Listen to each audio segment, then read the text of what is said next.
let's now hone in on tonight's matchup, this morning's match. Wherever you are in the world, the very first game you're going to see on your screens is CYCLOPS taking on the one and only OXG.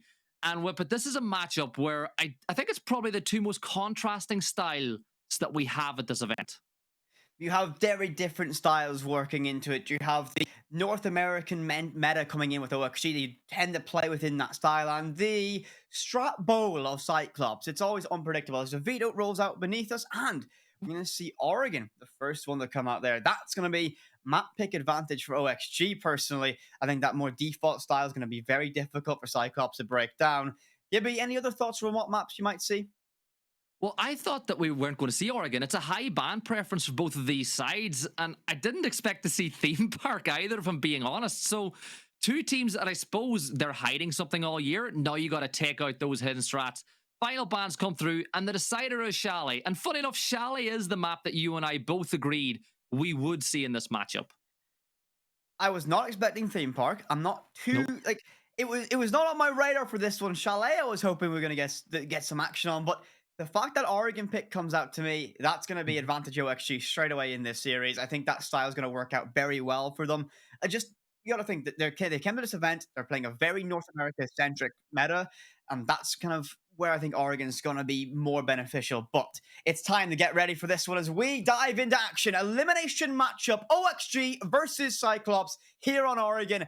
Gibby, any predictions you want to make right now? Well, I expect the first ban to be Dokkaebi from... Okay. Nope. Bravo. Oh, Monty. No, this has to be a Monty ban from OXG or else they're trolling. It's as simple as that. It was locked in a couple of seconds. The ban comes through. And they're not trolling. Like, honestly, imagine being Anatun and being the best Monty player in the world and teams going, yeah, we're not going to ban an OP operator. We're going to ban your operator. A very targeted ban of the Brava arriving from CYCLOPS there. Now, the thing that stands out to me is we saw a little bit of use on Clubhouse of the Maestro from CYCLOPS, and maybe they might want to bring more of that out, the Brava being one of the hardest counters to Maestro at the minute. So banning that away might enable them to bring that off-meta operator to it and very quickly lock in that final defender ban. Pick your poison, what will it be? And it's a Kaid banned away. And again, you see Kaid banned. It means that teams, whenever they're playing in that basement defense in particular, it means you can't Electric Claw the hatch. And you know that a lot of teams like to play with that E-box open and play in and around Shaiko, or some teams like to reinforce it and do the opposite. By getting rid of Kaid, it removes one of those options to these sides. Now, as we get ready for round one, Whippet, there was two players, though, that we really wanted to highlight. One from each side going into this one. Chibisu on the side of Kag. I think, you know, Black Ray and Anatun are the ones that usually get all the flowers. But yesterday, there was so many times when Chibisu was able to get in between enemy lines, cause real problems, and whenever he was getting kills, it wasn't one. It was usually, you know, multi-kills in the space of a couple of seconds. Chibisu, especially on the attacking side, felt like that lurk role that may or may not exist, depending on who you ask, and was always able to poke and probe and find a way in, as you said. Moment a weakness was presented, it was Chibisu that sent it in and always got control. And we'll watch that when Kai go on to that side swap. They operate in they don't really use a five-man cohesive unit. They have little groups of people that operate in like tandem, and that's how they have success. And Nuers is a great drone placer, watches that warden go all the way in the shower's hallway. And one of the players that we hear a lot of hype about inside of OXG is Nuers. I've often heard him, a phrase that gets rattled on social media is the North American Shaiko. Well, to be the North American Shaiko, you have to beat Shaiko. We didn't quite see that one yesterday, did we? No, you're going straight for the jugular of NA straight off the bat this morning, and Nuers will reply by getting the opening pick. You've activated him. He heard you. He heard what you're saying, and he is going for it. But it's reverse psychology, Gibby. That's all it is. There's a lot of fanfare about him. And I think at times he has lived up to it. At other times, I think he's still getting, you know, used to the highest tier of competition. But on the other side of things, Foxy, he's rocking the Nomad this time around. Me and you love him. His longevity and his career has been so good so far. I think he's so good at what he does. And again, I think he is OXG at the moment. Well, I mean, one of the most, actually, the longest standing player on this team. And you really have to say to stay in and stay relevant inside North America, which has been a very competitive region for a long time. There's credit to that. And often, you know, is that team leader builds these teams, comes into it. Newers finds a second, and then we lose another member. CYCLOPS reduced now to 2. Reverse psychology's worked, as now Newers trying to prove me wrong and earn that title of the North American Shaiko. Yaga upstairs on a hatch will try and deny any rotations up inside a meeting. Chibsu, that player that we highlighted for Tag, beginning to toy with the idea of getting aggressive. I don't think that's the wise choice. As proven by that one, as Yogg holds it down, denies that push, leaving it all down to Suzuki alone in 1 versus 4. One of the things that OXG are really good at is playing the long game and clearing a map piece by piece. They're clearing through CAG right now. Suzuki is actually going to get away with this one, but there's the swing from Yaga. Perfect timing. He does get the kills, but that was just a really good clear. A brilliant opening round from OXG and exactly what they needed after yesterday. We spoke yesterday a little bit, actually, about what we think the best jerseys at the event are. And, of course, you can see those lovely brand new white OXG jerseys, rebrand, coming out from the org for this event as well. I'm a big fan of it. I like the new logo. I'm a big fan. It's a really good rebrand. They baited the whole community, you know, with their tweet a couple of days ago. People really wondering what's going on with OXG. I think a lot of people were like, no, there's definitely a rebrand. There's something coming here. I love the new look. I love the new logo. They've come into 2023, and let's hope with a new look, new branding, they can come in with a new style and find some new successes this year as well. I already own a nice OXG jersey as well, one of their old limited edition white SI jerseys from many moons ago at this point. Rocked at the Charlotte Major for that. So, round 2, back to the basement for CYCLOPS, and the question I'm going to ask is a really simple one. CYCLOPS' problem, one of their cruxes is they're always over swinging, always over aggressive. When you have talented players like Newers on a team, you're going to get punished.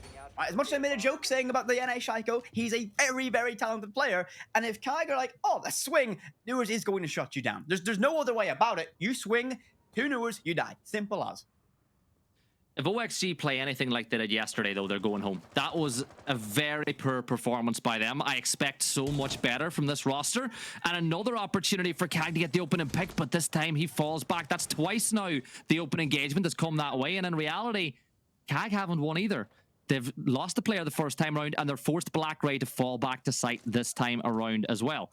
But it's, again, very, very linear and structured from OXG. They're pushing in from that small tower side. They're making their way into the map. They get a player up on top of big tower as well. He'll work his way down through the tiers of that area to catch any rotates back to site. Again, it's very, very... checklist orientated, this attack that's coming through from OXG. It's very Oregon. That's what it is, Gibby. This is Oregon, open brackets B, close brackets Oregon. It can be a boring map in some people's perspective, and it goes in a very routine way of play. Now, we do see some changes, like the Fenrir might make things a little bit more difficult. There's mirror in play in hands of Suzuki, which could be a problem once OXG get in the site or begin to flirt with the idea of an execution. But it's going to be a checklist procedure, following every single step to the letter. And maybe that's where a team like CAG can be disruptive, but I also think they're going to get punished for that one, because this map doesn't give you flexibility for all the wild and crazy stuff we tend to see from them. Well, this is why it's a trialist map. Any team trialing a player, this is one of the first places they go to. Now, OXG have cleared the rest of the map. Now they're starting to push down through barrels and back. So with that, you're wondering, will CAG be able to repel this push? Yaga has got a little bit of utility still inside the pocket as he begins to push down through Big Tower. He's got some support from Dream as well. They need to clear Pillar now if they want to make a move. 2 stones and a nade forces him back down highway. And with the second nade being thrown, it should do a little bit of damage pre-firing in towards site, but he's not going to find anyone this time around. Yaga still playing in position. Anaton forced back into freezer, but there's the opening pick. Chibisu finding it, and the FNAT minds up at stopping this push through barrels. No, that push can be so difficult. The moment that goes off and triggers this little second while your vision gets clouded, and that's going to be when Black Ray swings. The flashbang goes out in a second cross, but a huge shot by Newers finds it, and that's the opening that OXG need. Fish can get aggressive now with the LMG in the hands of the Amaru. But a cross held by Anton. This is still a strong position from Kag, but Anton needs to win this fight. Gypsy's going to get one of the fish, and this could be a problem now. The plant's going to go down in the hands of Dream, but he's going to pull off it for OXG to find one pick with Foxy, only for a trade. Gypsy's going to be in DBNO, leaving Anton alone against the might of OXG. Newers and Dream. Dream team combination and a shoulder beat, but he knows exactly where the threat is. You need to run, right a plant, no! Newers is good for it, finds it, saves OXG, and gets the second round. I was about to say they should have stuck the plant the first time around, but they proved me wrong. They got close to that highway door, and it was good cover from Newers. They must have known or got an audio cue that that was a DBNO back towards the other site, but OXG taking a 2-0 lead. Again, Chibisu, the player that we highlighted for CAG based on his performances yesterday, getting a couple of kills on the round, but not enough to win. And this is the thing. If OXG can continue just frustrating CAG, playing really slow, forcing CAG to make mistakes that they will make whenever they get aggressive, this is a big... Oh, we got a wave. Look at this. Oh, go on, finish. Come on. Yoga, finish the wave. Go on. Oh, right. Okay, we're all ready for this one. Right. Oh. It's synergy's not quite as good as I would have liked it to be. You know what? Point out of 10, Gibby. What are you going to give the team wave? Foxy's enjoying it anyway. What are you going to give the team wave out of 10? Newers and Foxy get a 10, right? They were bang on. I'd say Fish gets a high score as well, but everyone else, no. No, everyone else, I think, obviously, Dreams and Yaga get a 0 out of 10 for that performance. You know what? That's fair enough. I'll tell you what, though. It's been a 10 out of 10 performance so far in Oregon. They've managed to find themselves 2 rounds back to back. And Newers, you know, I think maybe struck a nerve with North America saying that he's not the North American Shaiko. He's proving me wrong. What a huge save for this team to be able to deny a clutch potential from Anton to get that second round. But as I mentioned in our ban phase, this map is going to be OXG's. There's no real other way of looking about it. The structure, the way it's played, it's going to be difficult for CYCLOPS. I think it is a map that will suit OXG. Again, you only have to look back towards SI to what this team can be whenever they're firing on all cylinders. Really good performances. I believe they made it through to the semi-final, and they played really well that tournament. Again, not the most flashy team. Yes, Newers is so good on that entry, and he's one of those players, you know, a lot of people call him the North American Shaiko. He doesn't want to be called the North American Shaiko. He wants to be Newers, and he wants everyone to be like, yeah, he's an incredible player in his own right. But I think the strength of OXG is the whole unit, not necessarily individual players. And they've done that pretty well. Again, it's a map that will flatter their style of play. And I think they'll be challenged a bit more as we move deeper. I think Chalet is one that may be a challenge if we, you know, whenever we get to see there. But another thing to point out, though, about OXG, if anyone wasn't paying attention yesterday, you know, none of them got luggage. I think Dream is the only person who got his luggage. It didn't make it to Saudi Arabia, and I heard Foxy complain about the fact that he had to, you know, wear pajamas most of the day yesterday. Yeah, I think they might have put the pajamas back on. They're looking pretty relaxed in this matchup, you could say. I mean, yes, hopefully, I fingers crossed they all had all their essentials: keyboard, mouse, audio card, headset, or earphones in their carry-ons. That's tip number 1 for any aspiring pro players. Never put it in your check luggage because it'll never show up when you need it. We had a very similar story last year, actually, at Gamers8, where someone didn't have a mouse when they needed a big moment. Do you remember that one, Gibby? Yeah, I think he borrowed a famous analyst's mouse and got won a 3v1 against Team Liquid. I think it was a pretty good performance. The guy called Kaneo, if you remember him. Oh, the throwback name. Of course, last year, the very first appearance of Rainbow Six Gamers8, Kaneo on Wild versus Liquid was fresh as mouse, was able to get one of the most iconic clips that won. One of the play, I think, one clip of the entire tournament with that one. So hopefully they have all their other kit. But we are in a technical pause at a minute, so we're just waiting for those tech issues to be resolved before we get back into the action. It's still a difficult thing to handle this matchup because we've only seen 2 rounds of it. It has been dominant from OXG. I'm waiting to see CAG if they can get anything rolling, but it's going to be a difficult day in the office, especially on this opening map.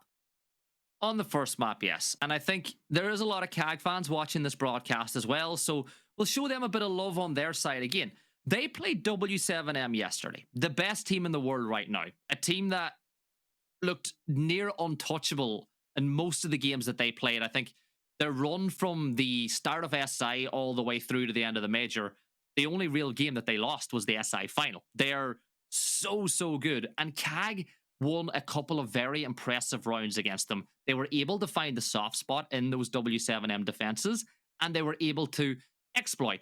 I think the big problem that they had was a lot of the CAG style, as we'd say, they've got a bowl of strats and they just reach in and pull one out, and then they've got a bowl of operators and they reach in and pull one out, is there was this tendency to try find the backstab every single attack. So they'll put 4 players forcing one way towards site, and the 5th will, whenever all the attention is focused one way, they'll try sneak up the back entryway in towards the site and catch out the defense. But W7M knew that. So they kept 4 facing one direction to where CAG's primary push was, and they were able to leave, I think it was Philippox yesterday, watching that backstab all time, or the rest of the map. I think OXG are going to have to do the same thing. I want to get in there really quickly. Okay. It's not so much that W7M done their homework. I think everyone knows what CAG is going to do. You know what I mean? Every single time we see them play at an international event, what's the ban? What attacker do you ban against CAG? Every single time? Well, Monty, it's the easiest ban in the world. And so if every single team bans the same operator against the same team every single time, clearly that team, you might categorize them in that one-trick pony arc.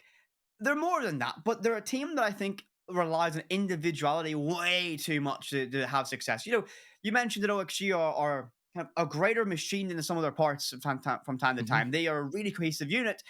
CAG look disjointed. They can have success in their domestic region with that, less so in stage 1, but they've managed to qualify to get here. But I think they need to find that level of cohesion. They need to operate as a 5-man unit more often, because when you're trying to make solo heroic plays all the time, it just can fall apart against a more well-structured team like we're going to see today. Yeah, it definitely will. But the thing about CAG is they're geniuses. They actually are geniuses. They reinvent the wheel all the time. They're the funnest team in the world to watch. You and I had a conversation yesterday.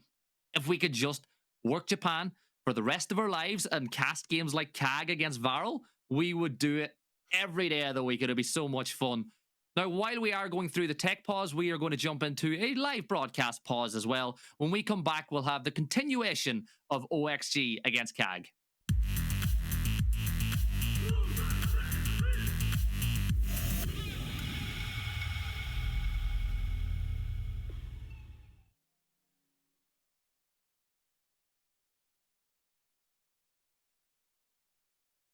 Hello. I wasn't expecting us to be back. I was like, welcome. How was your water? Did you get hydrated enough? I was quickly trying to get myself hydrated and ready for this one, but the game was ready sooner than expected. So the caster jump scare was for everyone involved as we can get ready to dive and resume this matchup. I wasn't expecting that one at all, Gibby, but it's time to get back and resume OXG versus CAG. We always find the best way to make jump scares. So let's throw it back into the game, and we're here for round 3. Change of scenery this time around, as we are going to move upstairs towards bunk this time around. And what way are CAG going to set up their defense? Well, the way normal teams do. This is the thing. They always do set up the same way as every other team. You know, as we say, the foundations are solid.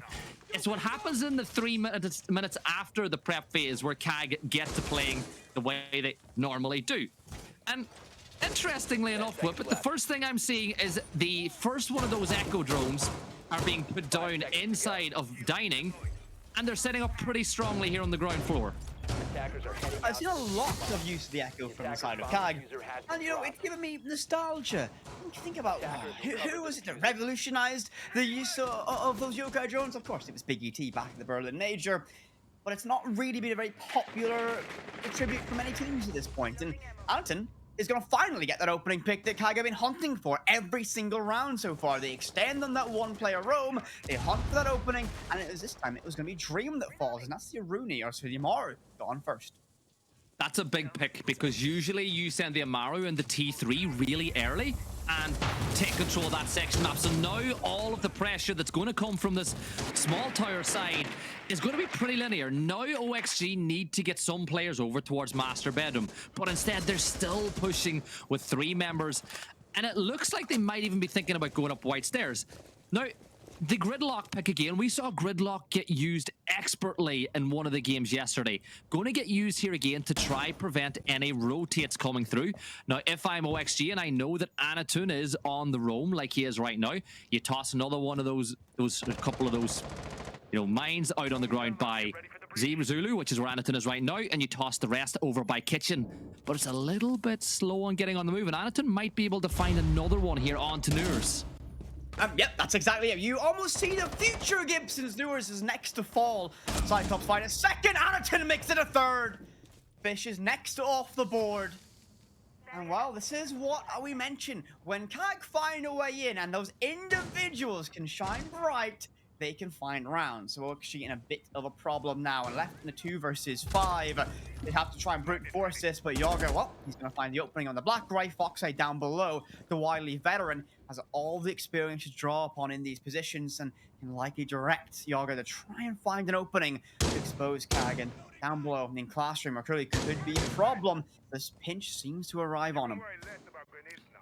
Yeah, I'm loving this roam game that CAG have going right now. Now it's Arculi who's playing that position. Anaton is repositioned over by Trophy. There's the FNAT going off. You know that you've got the player trapped inside of Walk-In, and there's another attempt at spray. Goes for the crouch, tosses the C4. It's going to go bang, but nobody is going to fall this time around. A little knife in case he pushed up close and personal, and there's Arculi to get another one. It's a 4 versus 1 now. Yaga stepping inside a Trophy, but this is a great round. Great cross being held. Arculi is able to get the kill, and well, I've seen it in chat a few times already. Anaton win, hashtag Anaton win from all those CAG fans. Well, they got their first round win in round 3. It's crazy. All the CAG fans out in numbers today to support their team from Japan to get the job done. They find their opening round here against OXG. The storyline of that is going to be the opening engagement. If Anaton can find the opening pick, there's a very good chance that we're going to be seeing success from the side of CAG. And that was a 3-piece that Anaton was able to collect. He was able to find that success, and if they can do that again and again and again, OXG might find some rounds slipping away on the offense. Anaton is a difference maker, though. He's one of those players in APAC that just finds a way to have a high impact, even when he is target banned 99% of the time at international competition. And not only that, he's got I saw the mainstream saying that he had the pool buff yesterday. The only team to do their team interviews by the pool. Gibby, don't remind me. Don't remind me of the pool that's in the hotel. We were out there last year and we got to enjoy it, and you're back to us. So I believe some I don't know what's going on, some mystery that we have to solve. We can talk about that pool buff, of course, that we have. How Curly was chilling as Ian Chambers interviewed him last year. If I remember rightly, Gibby, you actually put a pool debuff on a player. Yeah, a bit of a debuff. They were unfortunate enough, Damwon Kia, to meet me, and things didn't go well once they had a conversation with me at the event last year. But look, it's another quick pause here. But I think while we do it, there's something we didn't do in the pre-show that we always like to do, and that's talk about kind of predictions on how this game is going to go as well. Now, I know there's a lot of NA fans in here, and OXG are a team that a lot of people expect to do well. I actually think, though, that this is a game that, based on form, CAG are looking maybe slightly the favourites going into this. And I know, again, this is not biased. This is not anything that from my side as a caster. I love the guys in OXG. I have a lot of time for Foxy in particular. But I just think the way that CAG play is going to cause trouble, especially on attack. I agree. Now, you know what? You asked for a prediction. You even mentioned it, right? Right. To put things into context, OXG, that's my North American team that I support. I've been on that train for a very long time. Gibson can confirm this. This is the best chance that CAG have to send a North American team home. The performance we saw yesterday on the A stream against BDS from OXG, well, it was poor. There's no other way to put it. They didn't show up. They weren't there. And a BDS that hasn't had a great run of form inside domestic competitions in Europe recently came out and absolutely smashed them. Whether that's the fact that BDS are a LAN team, it's a pretty common idea to see them as that, but it actually never got started. They never got into that game. They've already had a better start here. I do think they're going to be able to take this, but it's not going to be easy. Once we get to a map like Theme Park, if we need Chalet, it's going to be scrappy and messy. I see this being a potential 2-1 for OXG. I think as much as the inner CAG fan of me wants to agree, I think you spoke logic there. I think OXG are a team that, I think when you look at teams around the world, right, that are momentum based, right?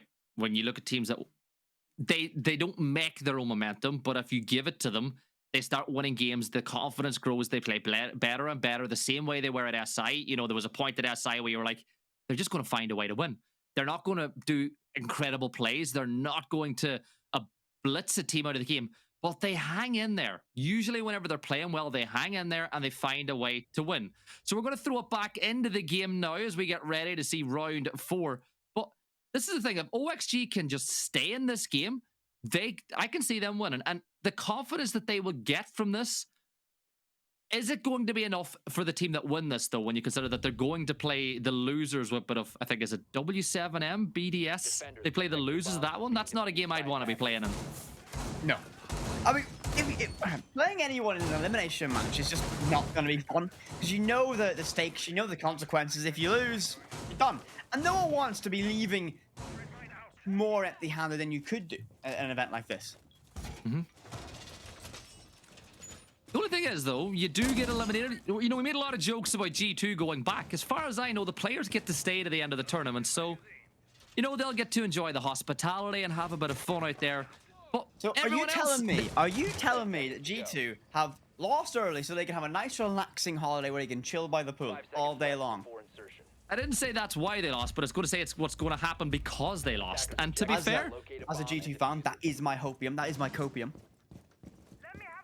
Alamo and Doki just chilling by the pool now, watching these games. I'm a fan of it. But anyways, back into the game once more. OXG, every other time pushing from that small tower side, making their way across. Again, it's what they're trying to do once more. Blackray takes a bit of a beating in that gunfight, but he's still inside the fight. And he is going to get a pick up one.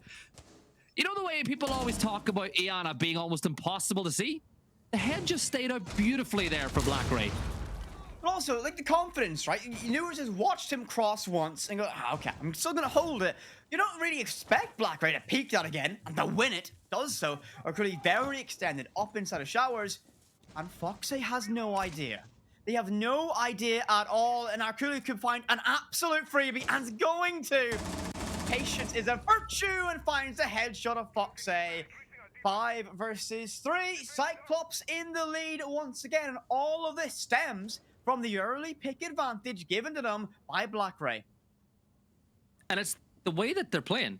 CAG are trying to get really close and personal. There's another opportunity now for Arculi, who's by the door. And Yaga's going to peek the window now as well. And yep, thank you very much. Arculi picks up another one as OXG can barely get a foot inside the map this time around. This is a really good roam game being played by CAG.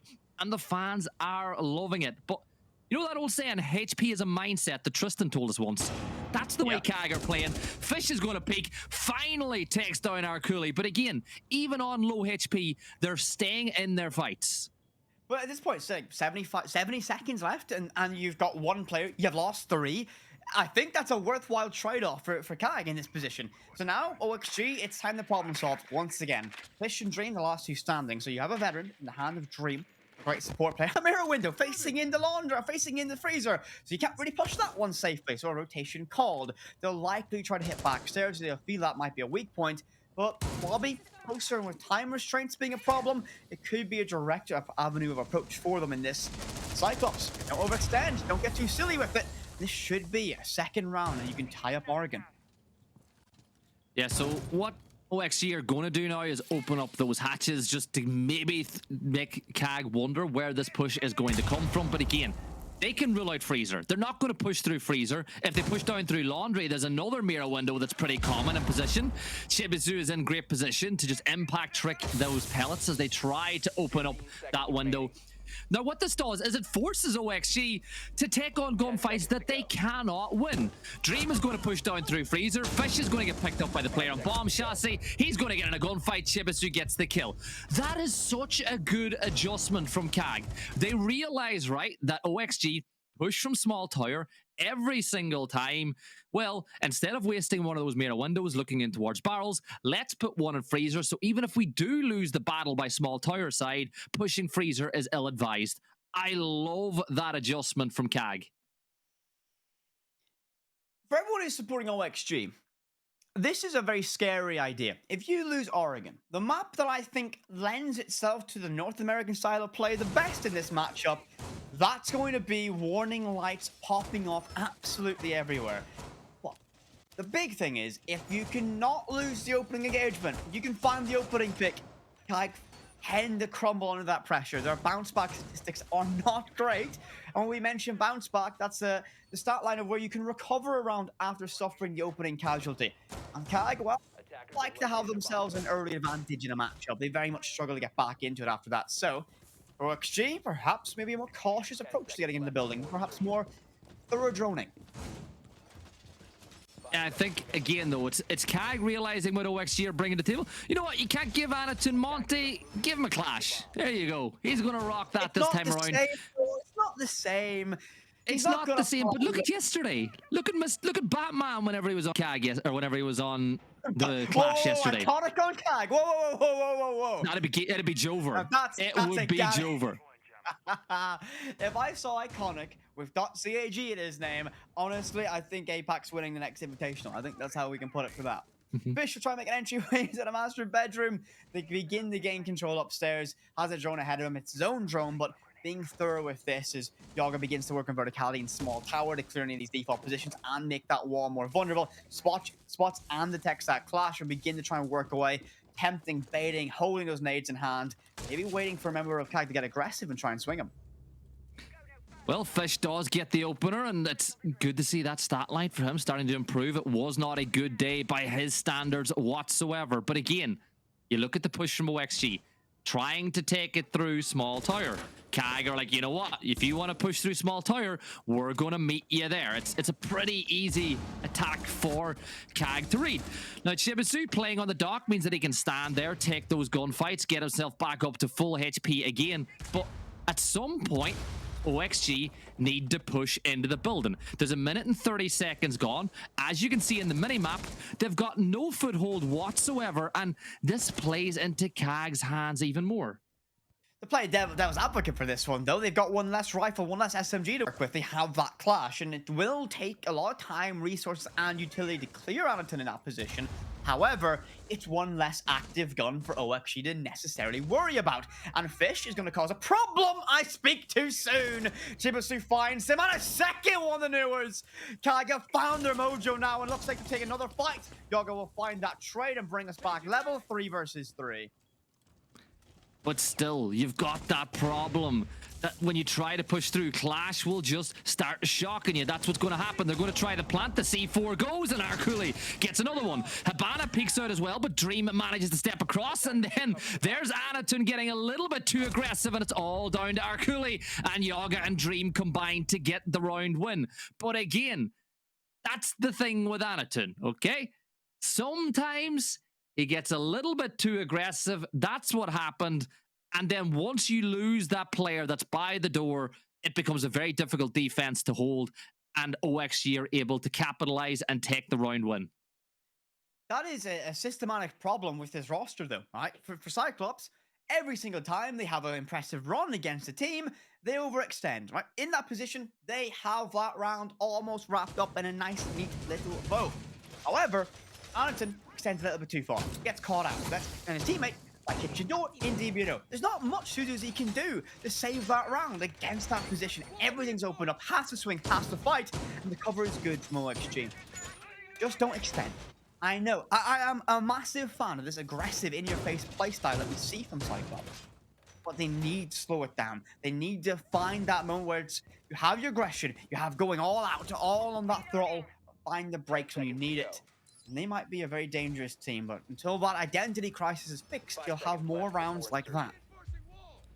And you can be sure that Foxy will be saying to the team, right? If they're going to get really aggressive at our points of entry, which is what we're going to do, they're going to begin getting close to the building that little bit slower, using their drones more effectively. This is one of the reasons why I think Foxy has had such a long and good career in Siege, is he is able to diagnose these things. He is very good at his job, and I think that, again, there's the thing, right? They want to push in from that small tower side again, but instead of just one drone, they send in 2 first. They're fully clearing that side of the map because they don't want to risk losing the early pick.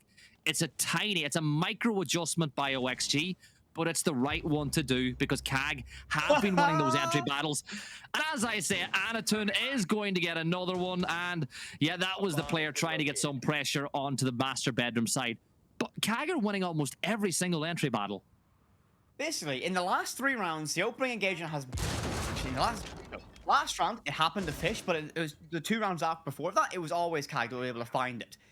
Opening engagement so far in this matchup has led to a round win. So with 100% opening pick conversion for both these teams right now, will CAG be able to find success once again?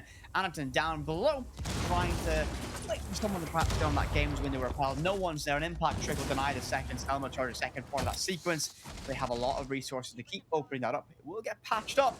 But look at this. Fish is so tantalizingly close to Arculi. If he hopped on and Scotty would have seen it, but that repel is it's over. Right, Fish is dead. Simple as. Oh, it's a bait. He baits it. That's huge. As Foxay finds a trade back to Chibsu. Big pick coming through again now as they start to get some pressure from below. Fish will start to creep his way up those stairs and he will find a pretty difficult member looking his way, but Dream is going to go in the bedroom and try to get that execute. C4 goes a little bit too deep and the case goes down. Get out the window now and OXG win the round. Fish gets one. Anatun does trade it back, but now for OXG, all you got to do is pick the right time to put pressure onto Anatun. Can't really push. Arculi gets another one. Anatun spotter out in the distance, but this has actually become a little bit winnable now. Dream running in place, but Noors puts some pressure. Now it becomes very difficult to stop this defuse. You got to try to take on this gunfight. Does a little bit of damage. Swings across. Gets the kill. Almost gets the other one. 2 versus 2. 7 seconds to go to try to stop this defuse from starting. Arculi's going to go for it again. Pre-fires around the corner. There's one kill, but it's a 1v1 and Noors takes the round win. OXG put that one in the bag, but they made that a little bit more closer than it should have been. Oh, I shouldn't have got that close. Really shouldn't have. The plant went down, the cover was perfect, and the reason I'm very impressed with that execution is we saw Fish on that game's window was so close to rappelling up, but the call was made mid-play to go right. Just sit on white stairs, hold the cross as Dream will make this plant stick. Perfectly coordinated by OXG. Perfect execution. It got a little bit scrappy in the post, but I'll be fair. Is any team going to win that? It's going to be CAG, but the half ends 4-2 advantage for OXG. We move to the side swap. Now CYCLOPS on the attack. This is where I'm going to ask some questions of what can they do on a map like Oregon. I see a Cap Cannon enjoyer. Foxay is going to try and catch out anyone who might be a little bit too fast on the side of CYCLOPS. A lot of people compare, teams to a well-oiled machine, right? I think CAG are like an engine, right? You got to get the engine warm to get the peak performance. But I think the engine for CAG sometimes gets a little bit too warm and overheats and blows.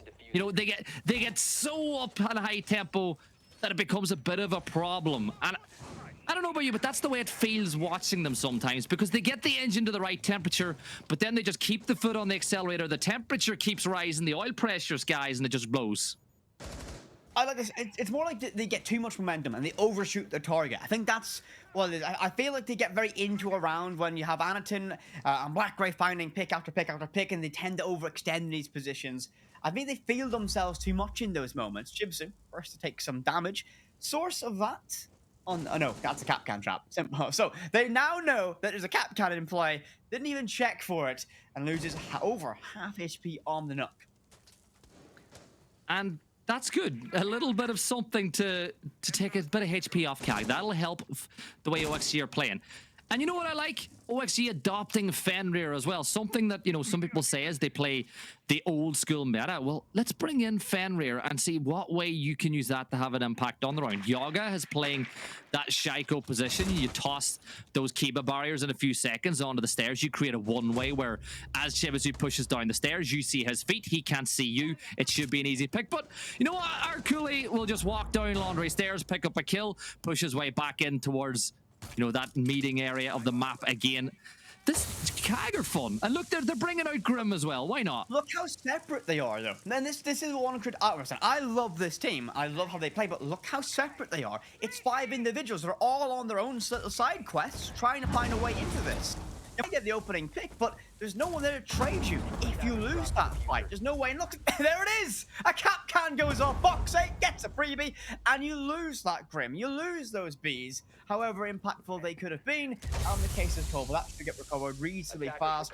Pro XG back to level terms, and it's going to be a 4 versus 4 execution on the site. And Arculi already rotating again, hit and run guerrilla warfare tactics in play, as he was on Laundry Stairs, now on by Blue Bunker. Can he find a freebie? Yep. Oh, there it is. There it is.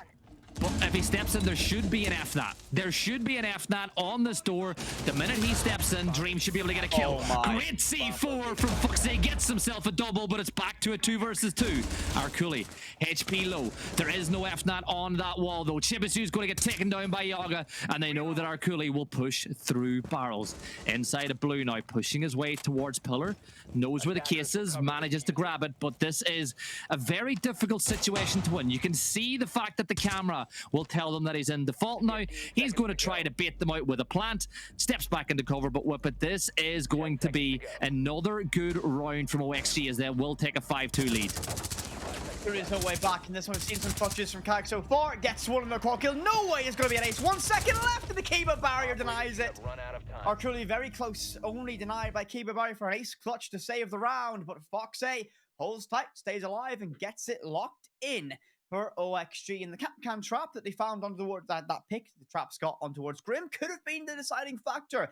But I really want to mention that the opening stage of that round, how individual Kag were playing. They were so separate from each other. They were isolated, doing their own thing on islands, trying to find and solve their own puzzles. If OXG found the opening, there's no trade, and that could be a problem if things don't go their way in those opening engagements. 5-2 advantage for OXG now.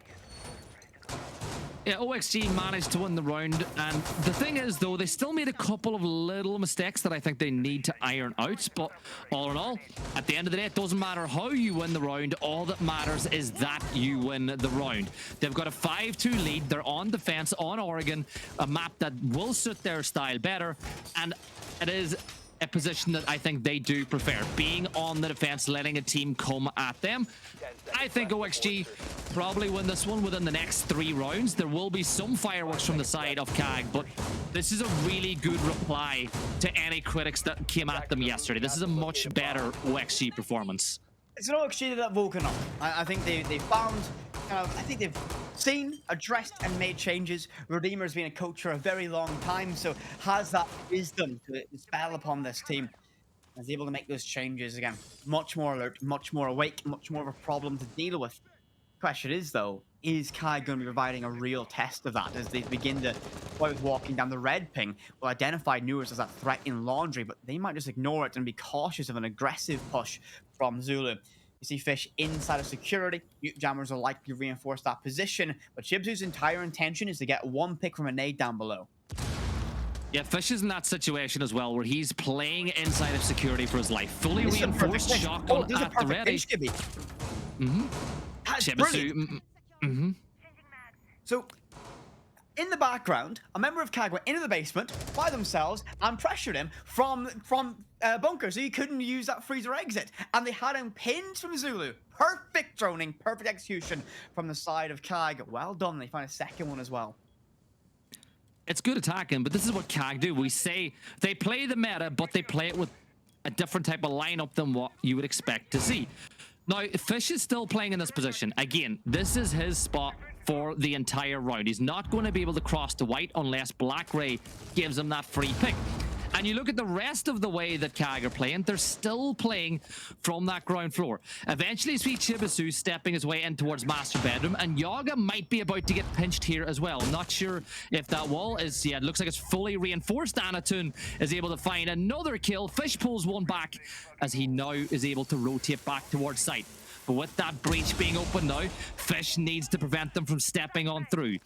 Yaga plays the long angle, still inside a freezer. You've got to be careful of Amaru, still creeping in through attic. That's going to keep Yaga completely occupied, meaning that Fish is in a 1 versus 3 over by the breach weapon. D4 sent down, doesn't connect, but a shotgun up close and personal walk-in can absolutely dismantle Kag, but Chibsu finds it. Now Yaga alone against 3 and fully blinded. Suzuki gets it shut down, and Cyclops get 1 round back. And right there, there's a little example of how maybe Cyclops aren't the crazy team from APAC everyone thinks they are. A very well thought out, very well executed, very well machined execution and clear, especially on that roamer in base. Great pinch from them, great control, and another example of opening pick for CAG. Victory for them. I wish we could bring up the telestrator and show you the top-down view of the last couple of last 10 to 15 seconds of that round, right? Because Amaru came through that attic breach, was making enough noise that Yaga couldn't comfortably support Fish by the breach. So as long as Amaru kept making noise but not over peaking, there's no way that Yaga could aggressively push up and assist the player on the breach. That then leaves Fish on a 1 versus 3, and they knew that Fish was playing on the mute. So chances are shotgun SMG-11. So he's going to try to play aggressive towards the breach and try to take it down with a shotgun. So how do they counter that?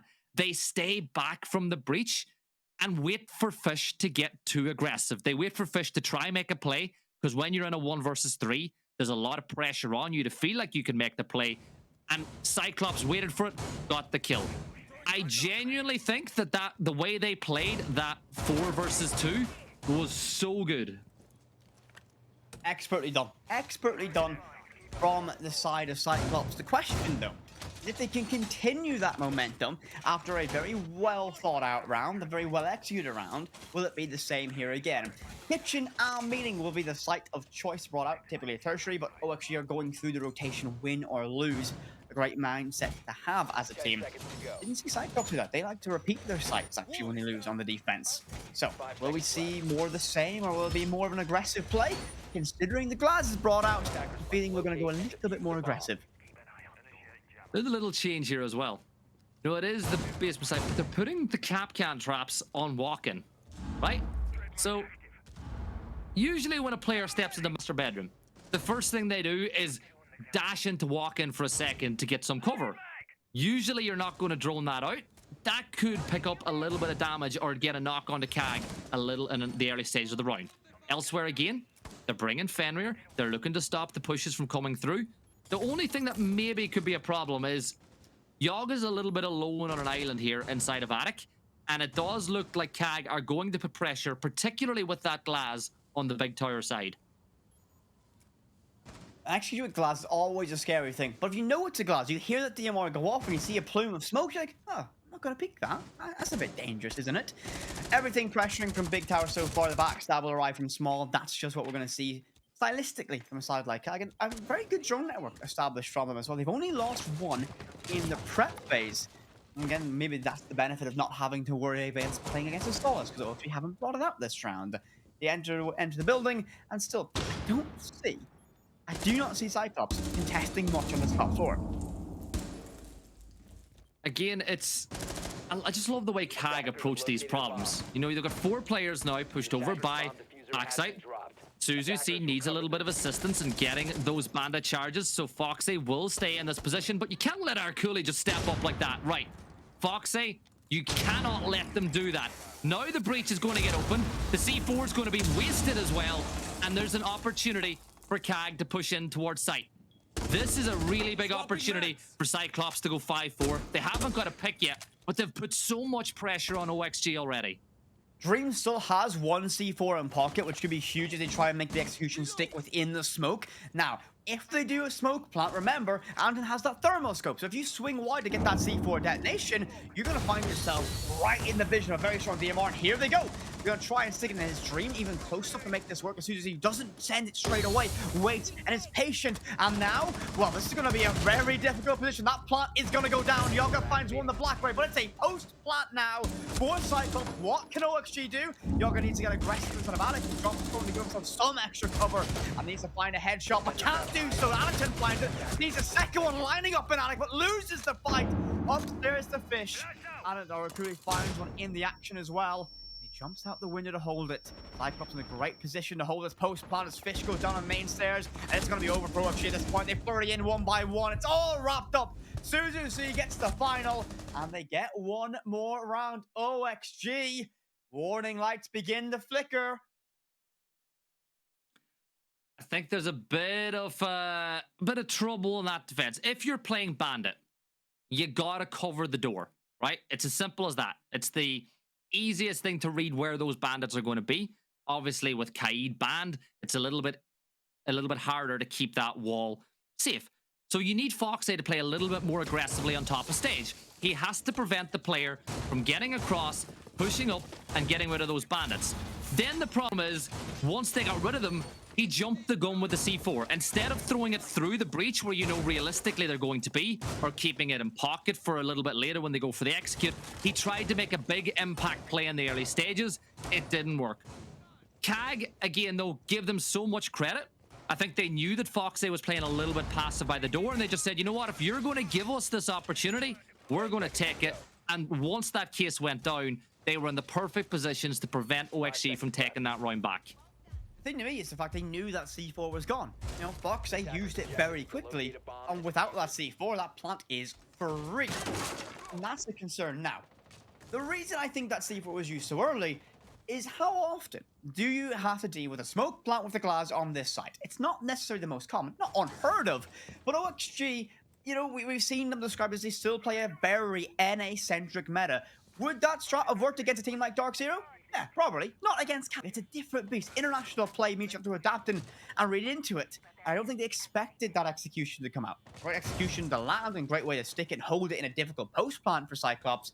But OXG left a little bit vulnerable there on that tertiary site.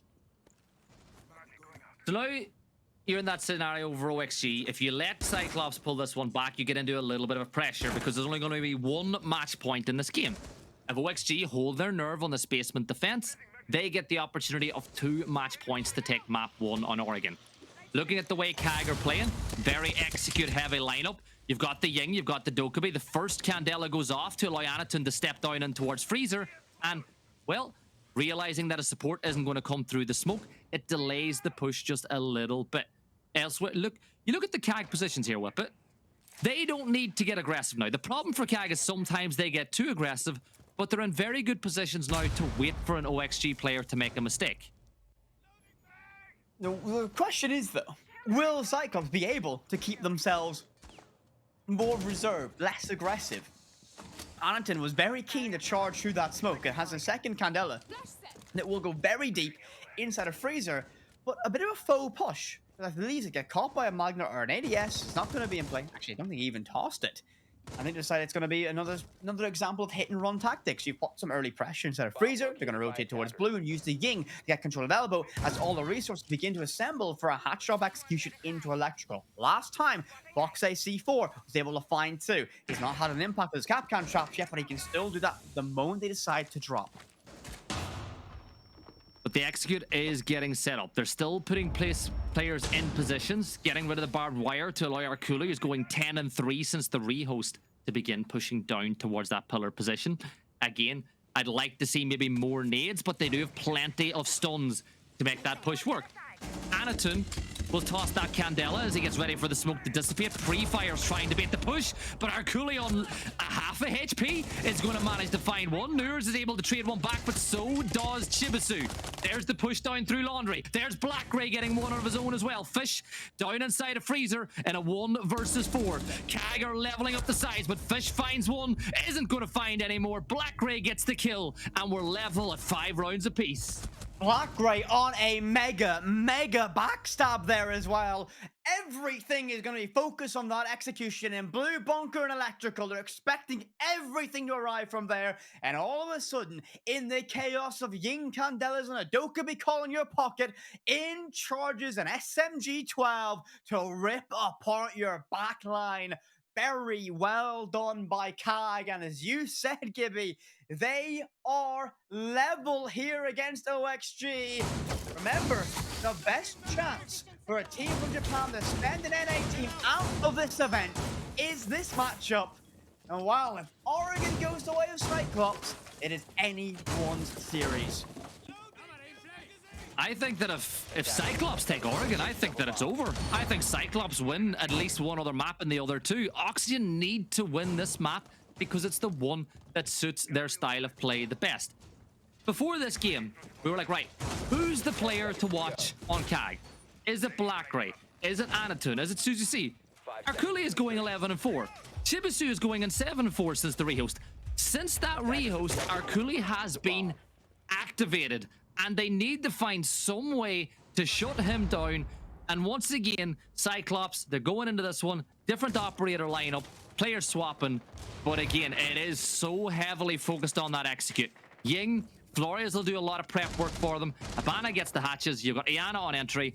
I love the emphasis of aggression on this lineup that they're bringing. So what I've also just realized is, so actually have brought the Goyo in replace, instead of that cap can, they were going to put that on the blue bunker barricade to stop anything fast and aggressive. And okay, right, okay, they're probably going to bring a Goyo now. Let's bring a Twitch and get rid of those Vulcan canisters before they're even a problem. A great read into a potential counterplay from your opposition. It's good thinking from the team from Japan. And a Creep Blackray alone by himself, already thinking about that backstab. But do they have information of the potential threat of Yaga lurking on those back tower stairs? OXG need to do something, and Yaga could be the one to find those kills. Again, they're tossing smokes to try to prevent the early push down through Freezer. Dream is going to play aggressive down by those stairs. Again, you look at the way that CAG are approaching it. They toss the Candela down there to force the player to fall back, to force a bit of a problem. But Foxy, I think, is undroned. Anatun is trying to climb the ladder, you know, get up those rungs, and there you go. Now Foxy's position has been given out. Anatun droned him out the whole way from across the map, but still, two members of OXG over by Big Tower, while the rest of CAG push elsewhere. I wonder if that's going to trigger a decide of a mixture of execution. Put a drone there, watch the flank. Foxy could do nothing if you hit Laundry and Freezer. And that could be a decision going through the IGL of Cyclops right now, beginning to formulate that plan and thinking what's going on. They're at this stage where they don't really want to commit to clearing Foxy. That's a lot of problems to solve, but I think they're going to decide to deal with it later and just get everything open up and go for a default execution once again. They have that Ying, that huge execution power. If they have someone watching flank, Foxy could be in danger. Foxy needs to try and make a play. Blackray is going to get taken down by Dream. Big opening pick there. Nurs and Dream get another couple. This is big, but Anatun is going to just step on down. Fish makes it a 4v1, and Anatun in the 3 versus 1 now. Ying a good operator for it, but Nurs is the perfect one to counter it. He's on the warden. They get the kill. OXG move to map point, and that was a big, big round win. Much better from OXG, and a lot of that stemmed from the fact that you had Foxy on that flank. He had a rotation route inside of Attic as well, meaning that is going to be a very difficult job to actually play for a cutoff on him, which left him in a difficult position in terms of what they had the theory craft. So you can't go for your blue, but execute inside of that normal drop, because Foxy is going to flank your main stair or your backstairs player and cause a lot of problems, and you can't play it for a cutoff because he has an Attic rotation as well. So you have to go there and then, and they basically walked into Dream Shotgun and every single gun on site available for OXG. Round fell flat for the attacking side of Cyclops, and as you said, match point or map point now for OXG. And so, you know what? I don't think it's over yet. I have a feeling that there's still that potential of an overtime if you see one more great round out from the side of CAG. Just because I despise you, I'm going to say OXG win this round. Gotta go the opposite, whatever you say. That's my motto for life, and that should be yours too, chat. If Whippet goes left, go right. Okay, that's my life tip. And on the vice versa, if Gibby goes left, you go right. It's as simple as. Whippet goes online and Siege, you go offline. Explain why you were in the rank stack the other day, huh? Explain. Explain why I got a message from you saying, come to the TS, we got some rank to play. Because your parents paid me to be your friend, Whippet. It's as simple as that. So, looks like we have either a tech pause or a tactical pause. I think it's based on the position of the coach's mic, it looks like it is going to be an opportunity for the team to talk. OXG, you know, they're in a winning position, but still, I think they failed today so far because their little Mexican wave that they had going a little bit earlier was very poor on that one. Are you saying? I'm sorry. Are you saying the fact that they didn't have a full 5-man little wave at the desk is the reason why this game hasn't went, I think, as planned as they would have liked? The synergy wasn't there. The synergy was not there. Dream was speaking to an admin. He was sorting out this tech issue. What could he do to join the way? He had important things to do. Would you rather have a synergized wave at the desk or Dream back in the lobby? IGL's got to make comms and play in the server at the same time. You got to be able to multitask. But let's get back into talking about the game. So we're back in. It's 6-5. This is a big opportunity now for OXG to take Oregon, the map that both of us think favors their style of play. They've gone up to the top floor, looking at the initial lineup that's been taken by CAG. It's execute heavy again. They're hard sticking playing on Ying at least. Looks like actually we got a little bit excited. We're going for a rehost, but again, we know which side it's going to be. At this point, Whip It, we know it's going to be that top floor. You think about the way that CAG are going to play, and you think about what would be the best thing for OXG to do, right? So last time they came to the site, Fish played in security below. They had a frost below the double window. Fish was below with the shotgun to prevent anybody from vaulting in, even if they did get that frost mat. And that meant that he was a little bit alone. They tried to have somebody roaming around Classroom and Zulu, but CAG played a very good pinch maneuver, and they were able to clear out the support for Fish. Elsewhere around the map, they keep someone inside of Attic, someone inside of Bunk. Do you think that same format again is going to work for OXG? Or do you think that they need to change it up and try to get more aggressive on those CAG points of entry? I wouldn't fight them on the entry. The big thing for OXG is they need to play their own style, but be reactive to whatever Cyclops do. The fact is, you don't know whether it's going to be a Glass Rush, they're going to go for something based off Ying, or they might go a slow and default approach. The fact is that variety, the fact that they don't really have a consistent identity, they can throw different things, different pacing at you, is a problem for you, especially as an IGL for the side of OXG, making that decision. So, the wise thing, play your game, but be reactive to whatever CAG do. If that's going to be a very aggressive, Ying execute inside a master bedroom, be ready to have a C4 down below. Always be ready for it because you don't quite know what's going to be coming at you at a million miles an hour with this side. You know what I love looking as well? Player setups. And I don't mean in the server, I mean the way that they set up by their desk. Some of the CAG players have their mouse directly in front of the monitor and the keyboard way over to the left. I don't think I could do that. Would confuse my old 55-year-old brain wouldn't be able to handle that. I mean, I'm not too far off it as well. I'm also I like the little Cyclops scarf available on that table there. It's better than the one that you have. That is much better than the CAG flag that you brought to Copenhagen and Berlin. If anybody saw that flag on the TL, that is Whip It's fault. No, so if you saw any of the CAG flags or the CAG propaganda at events, I believe it was Jönköping in the Invitational, we had those flags. That was me and my group of CAG enjoyers. We went out to those events and done it. So yes, we were those stray CAG supporters at the Sweden Major so many moons ago. Unfortunately, didn't make it to the main stage. Yet to do so at a major event. Could this be the first main stage that we see Cyclops make it to inside the Rainbow Six tenure? Could be. It could be. It was the first one for Falcons last year at the very least, so they did a great job. But looking a little bit further forward, because we do have a tech pause and we don't want to talk too much about this game in particular, let's look at OXG, right? So they missed the last major. The competitive schedule is a lot shorter this year, so their opportunity to make SI is going to fall on their performance in stage 2, right? It's as simple as that. They got to perform well in NAL. They got to then perform well if they make it to the major, right? I'm looking at NAL right now, and there's a couple of teams that I think are going to be more competitive internationally. Obviously you've got M80, you've got Sonics in that mix as well. You wonder, are DZ going to roll it back again? I think OXG need to get some of these problems that they have sorted very quickly, or else they could find their opportunity of international competition fading behind their eyes. Because again, I do think that in the grand scale of things, M80 and Sonics are looking a lot stronger.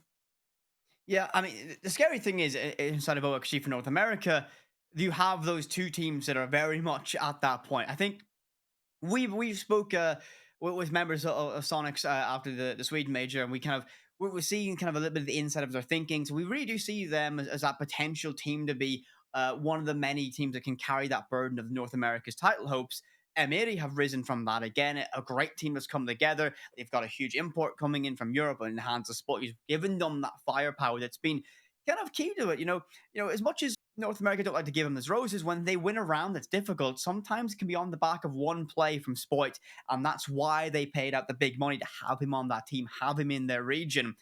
So those would be the two teams I say are the pillar of North America for it. But we don't have to waffle too much longer about that region. We're back in this one. So, one of those North American teams that we didn't mention in the break of OXG, lockout map number 1 against Japan's finest of Cyclops. Oh, find out now. Round 12, end of regulation, overtime or bust. The APAC team, OXG want to get Oregon done and dusted and get themselves ready for a trip to the theme park. You know what the best thing about rehosts like that is? When you're not having a good game, your stats go back to 0 and 0, and you found neutrality once again. So go into that mindset of things weren't going the way that you wanted them to.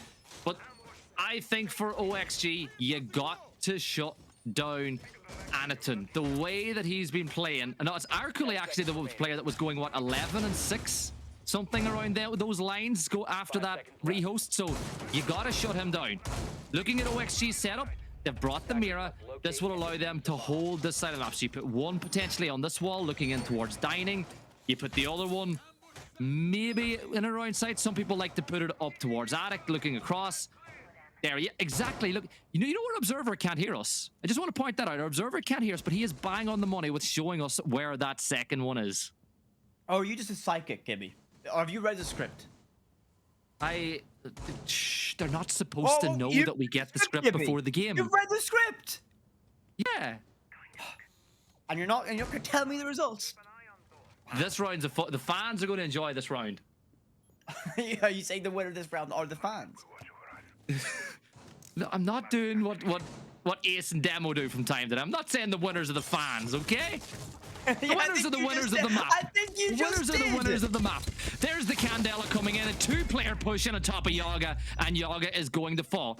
Almost every round, there's been pressure in that position, so they're going to get rid of him. Fish is going to get a kill and fall back, but already that is attic control secured. Now, Fish is going to fall further back, pops that mirror as well, so they can't use it looking the other way. But CAG, they realize that there's always been a player on top of tier 3. Great way to clear it. Bring the Ying, bring a player on one of each of those windows. Really coordinate a push, down goes a player. Even bigger than that, though, is the fact that we had that trade. So OXG have struggled to find the trade if they lose the opening engagement a couple of times in a row. So Fish was able to hunt for it, find it, and that's huge. You lose the Nook now. Nook's change means he's no longer silent when that gadget's active. It only works on observation tools. So it's not as impactful, but still, nades off the board. And those are the only nades that CAG had available to them. So you got 3 flashbangs left, 2 smoke grenades. What can CAG do to get this execution to stick, as they only have 60 seconds and change to do so? Well, you look at the lineup again, and there is no direct counter to the stun grenades or the Candelas on the side of OXG. They don't have a warden. So whenever they decide to execute, they could cause some real problems. Now, they open up that wall, and they push on through. They're going to flood now. Suzu C is in a planting position. Shibisu, the cover, does drop. Nurs gets one, but the window cover comes through as well. It's all down to Anaton in a 1 versus 2. Playing inside of attic, he can throw this Candela, but he gets caught standing in front of the door for a second too long, and OXG take the map. But again, Anaton, you gotta stand behind the wall and toss that at the last second. Anaton caught cooking a little bit too long with that Candela and ultimately tosses the round. Oh, CAG, it could have been a brilliant fast execution, but they didn't win their ones when the time was made. It was time to flood the site. OXG take the very first map of this series in what was a nervous affair for them. I don't think they were happy with how close that game got, taking all 12 rounds to gain the W against Cyclops. So, Gibby, do you think that changed your prediction? Do you think we still have a potential for Cyclops to get a map as we move to theme park next? I think theme park's a map that I think they can take. Again, we both looked at the 3 maps that we were having. We both thought it would be a 2-1, but in my opinion, I think that this is the map that was completely guaranteed for OXG. Let's bring up the highlights and have a look at some of the big plays from that one. But I'm going to say the play of that round, Whippet, was Nurs whenever he stopped Shibisu from being on the cover. I think it was Nurs that was playing by the bunk. He swung. Yes, he got taken down from window, but by taking down Shibisu, the player whose job it was to cover from that position, that was the kill that I think won the round for OXG. I agree. The fact it wasn't no. Put him in DBNO. Didn't actually get the pick confirmed, but it was enough to stop that cover and make sight very difficult to move around.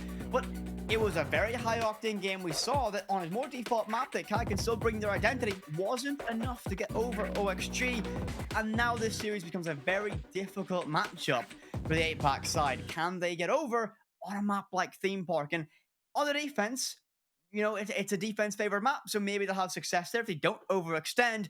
But the question I'm going to ask is, how will they do on the offense, as it's so difficult? Sometimes you need an absolute world performance to have a successful attacking round on Theme Park. Yeah, it's the map that I think is the most defensive favored in the whole map pool. You know, you look at sites like Throne being, a lot of people like to call a banker. Like, you expect to win that site every single time you play it. So then you're looking at, well, how do we find the weaknesses on those two top floor sites? That's the big thing now for both of these sides. The team that manages to get if you get a 3-3 split on attack on Theme Park, you win. It's the only map where I think the 4-2 is still a good thing on the attack. Like, if you get 2 rounds on attack on Theme Park, you've done a good job. If you get 3, you're winning the whole map. But we're going to find out the answer to those questions pretty soon. We're going to jump into a break. When we come back, we're going to have the second map in this best of 3 series between CAG and OXG. Do not go anywhere.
الحياة لحن، ولأننا جزء من مقطوعة عظيمة تحركنا، تلمسنا، تصنع من لحظاتنا ذكريات بديعة. لأن الوجبة، التجربة، المغامرة، حياتك بعد جديد في هيلتون الرياض.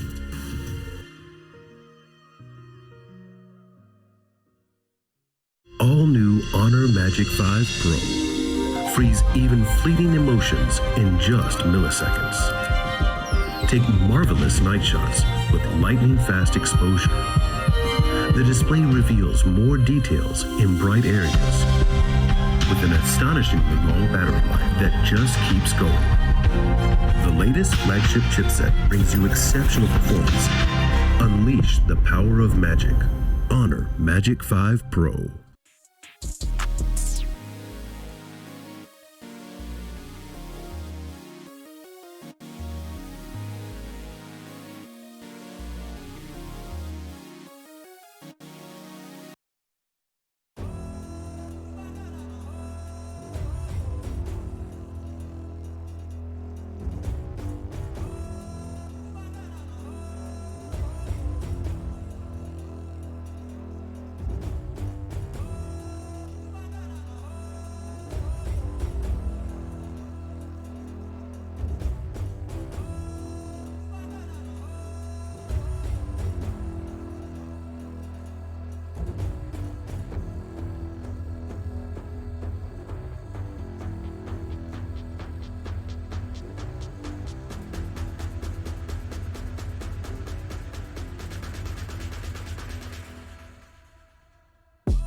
again.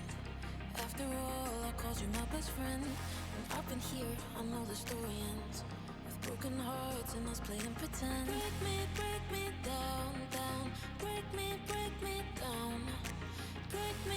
me down, down. Break me down.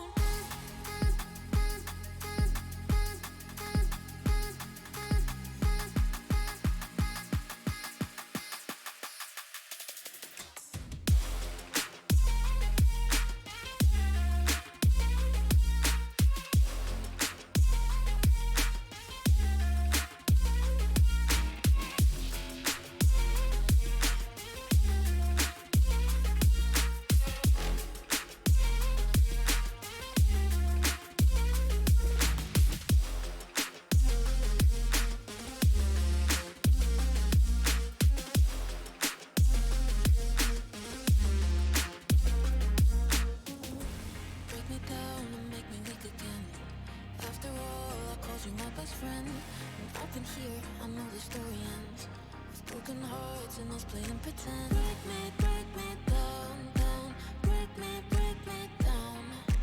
Break me down, down. Break me down.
Look into your heart, tell me what it is you seek.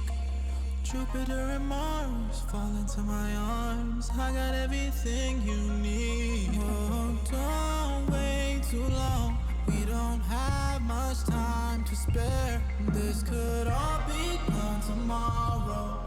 So all I need right now is your love. You're taking me home. Taking me home. So when the moon rises and the flame is ignited, we're stronger together and weaker divided. Yeah. Take my hand, follow my lead. Only one way to be. Living young, wild and free. Living young, wild and free. Yeah. We don't want too much. We've just had enough. Let me live in love.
show you the wonders of the mall.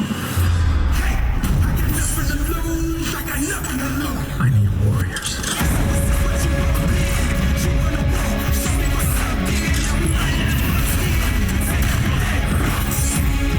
Take everything, leave them with nothing.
You hear the sound of thunder.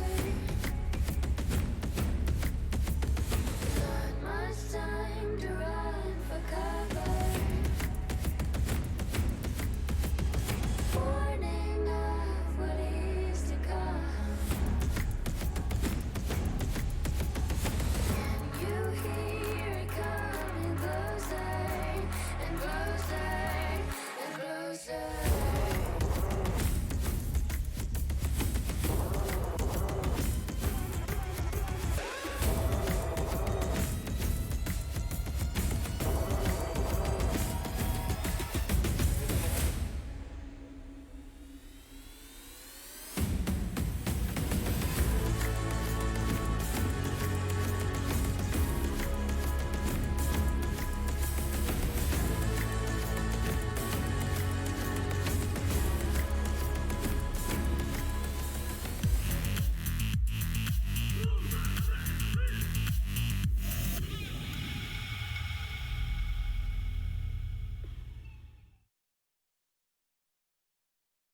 Welcome back, everyone. It is the second day, the second map to find out who the second team will be to go home from Gamers8 in 2023.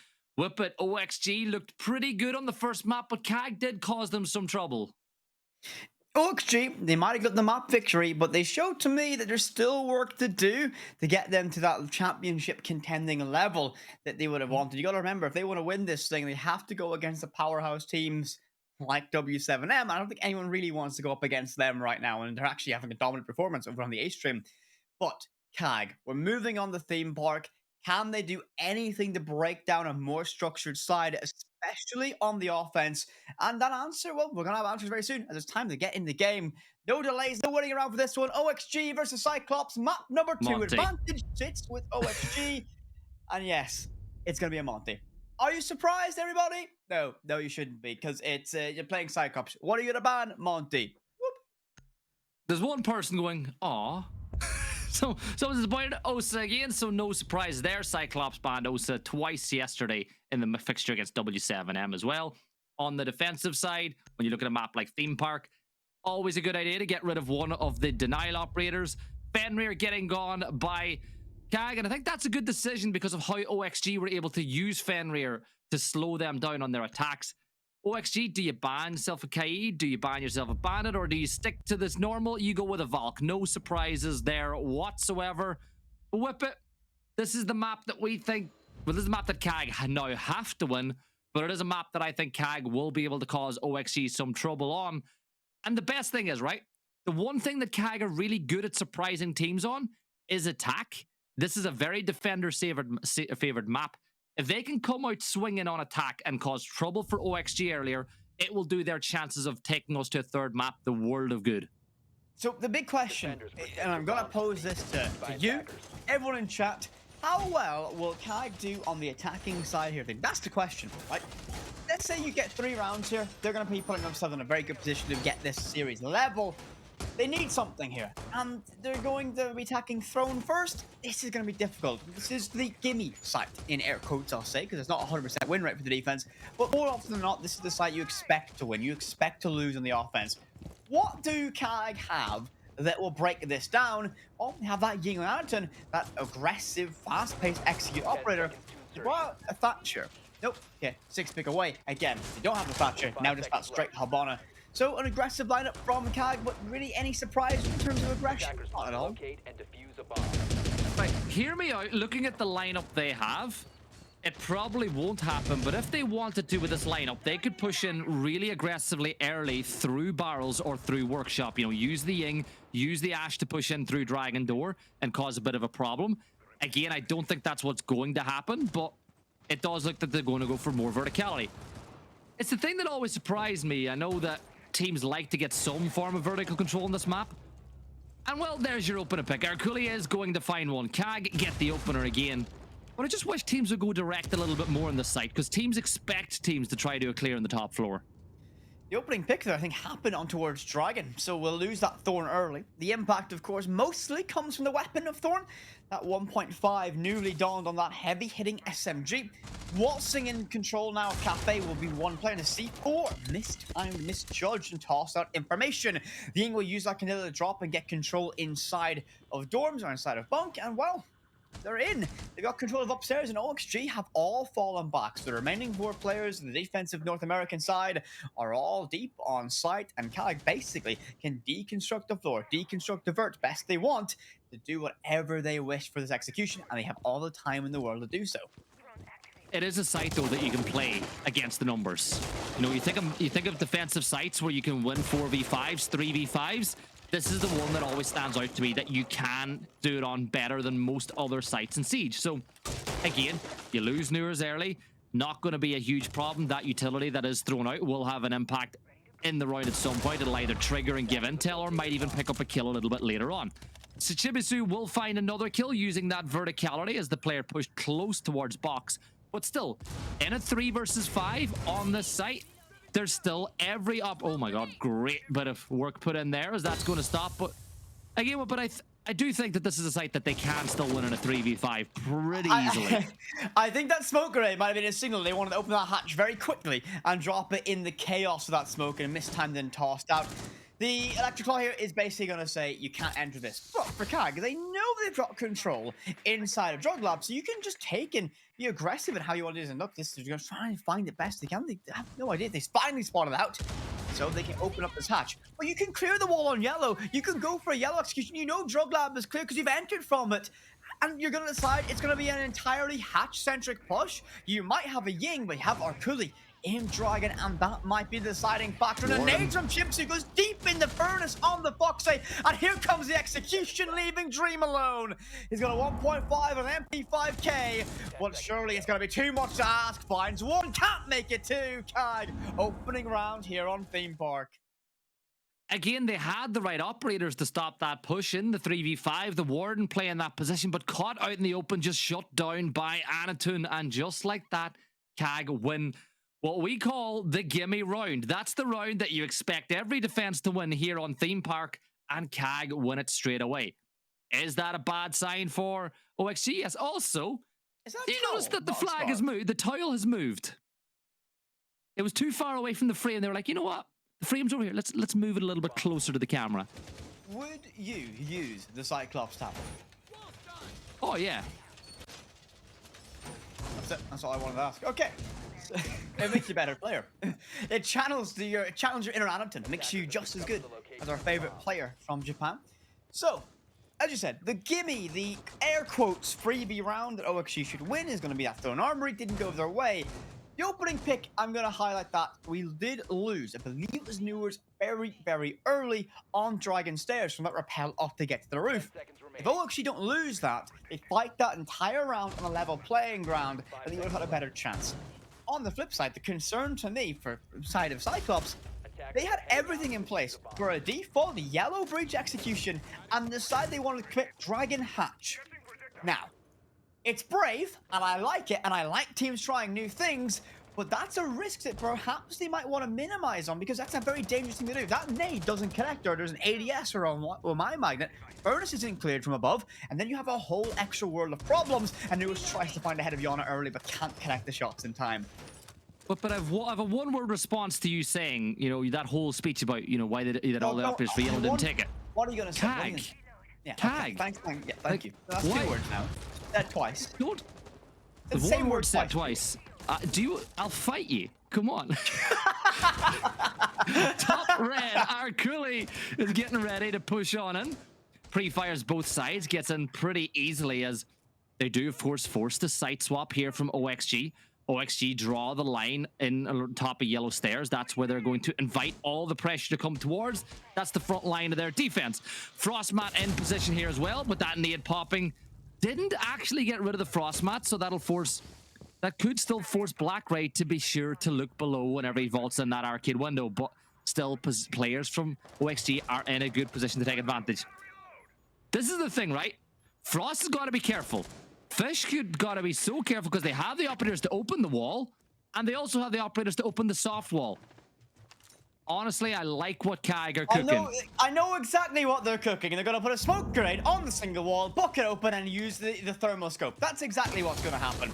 Oh my god, he's bandit tricking, and he swings wide, and they're going to bait him off of it. Very well done. He nearly finds a head all the way inside of Daycare, but couldn't make a connect. BlackRay will get the opening on the Fish, and once again, KAG find that opening, and that's a huge problem. But can't get themselves through that double wall. They need an EMP. The bandit trick nearly would have been. It would have been a perfect way to engineer an opening engagement. I like that from KAG.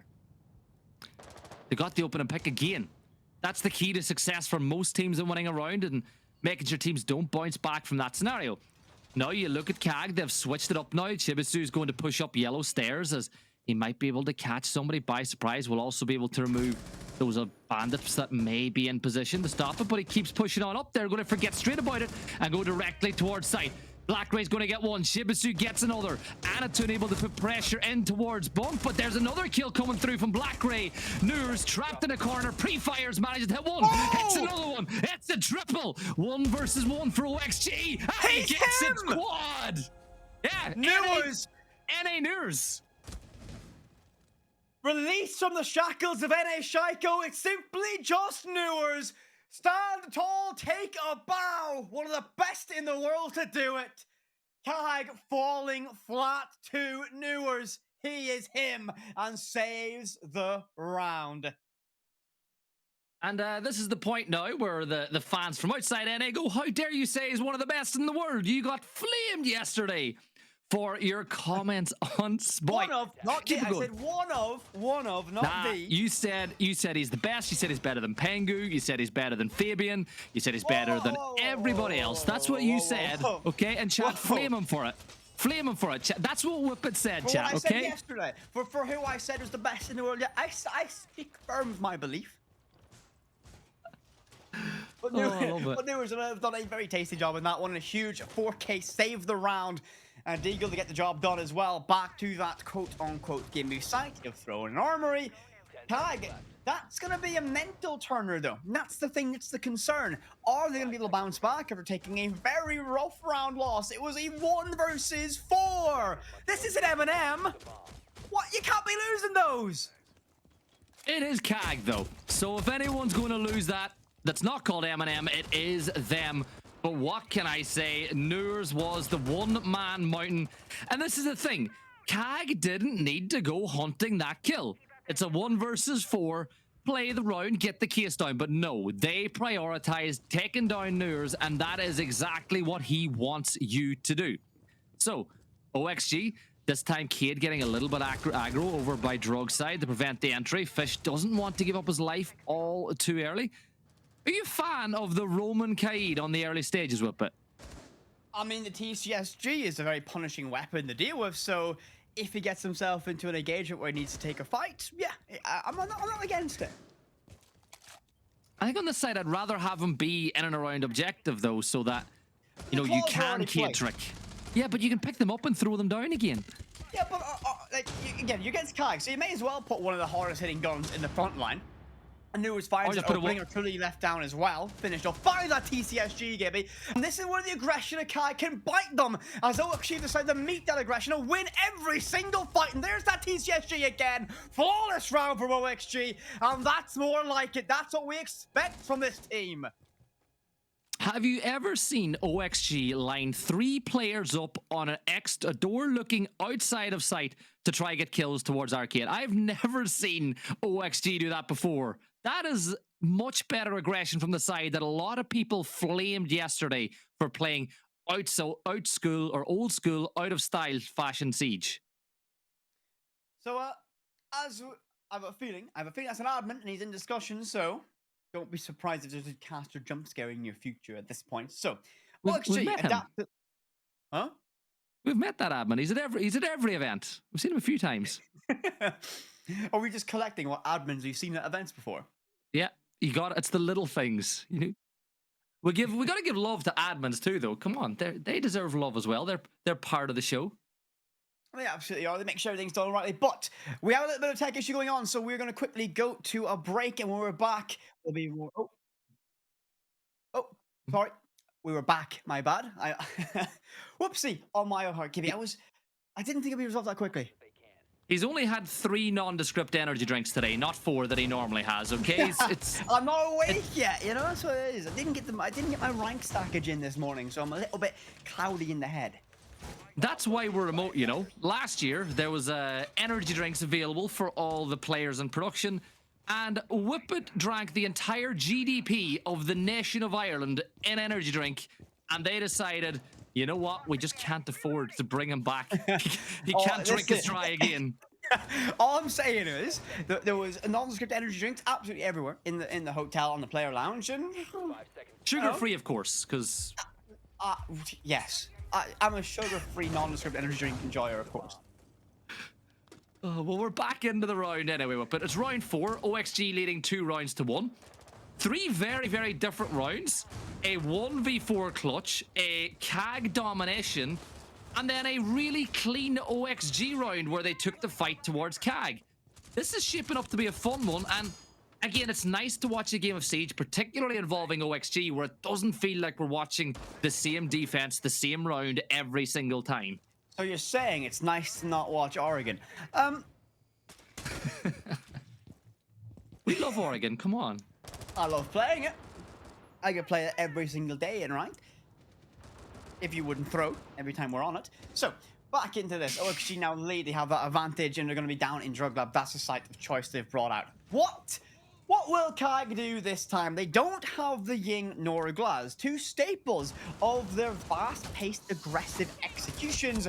I'm very curious how it's going to work out for them, but Artillery doesn't even need that utility. Walks in, G36 to get hand and finds a second. Fish and Fox say first to fall. Still one more roamer upstairs to try and hunt down. That's going to be Yaga. Newers is up to give support as well. And Artillery will hold this, waiting, going fishing for any member of OXG that might be daring enough to peek them. The red ping just mistimed a fraction of a second late with that reaction, but they now know exactly where he is. And the wise choice for OXG, they see that player doing is to fall back, but a great arena triple kill now for Arculi.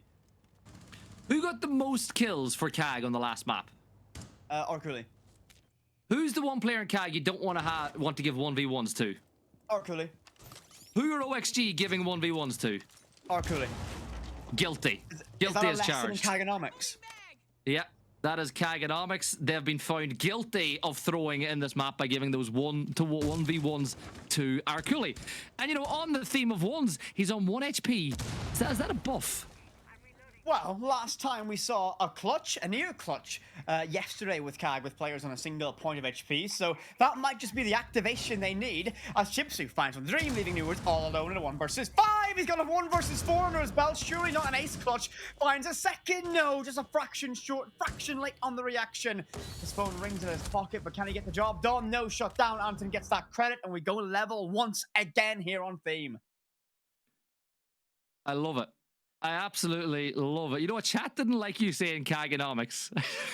What was wrong with Kaganomics? I love it. I love it. I'm a fan. I'm going to study it. I'm going to learn it and use it to buff myself. But honestly, that was a good round by KAG. They did give Arculi 1v1s, which you cannot do. He's going to win those 9 times out of 10. But it's the fact that they played a little bit different. Again, maybe a little bit too guilty of chasing the kill. You know, we spoke about this before when we were doing a cast in Brazil. When you get yourself into a 4v1, there's normally a show of hands on the team of everyone going, can I throw? Can I be the one to try get the kill? Can I be the one to try get it? On CAG, everybody does.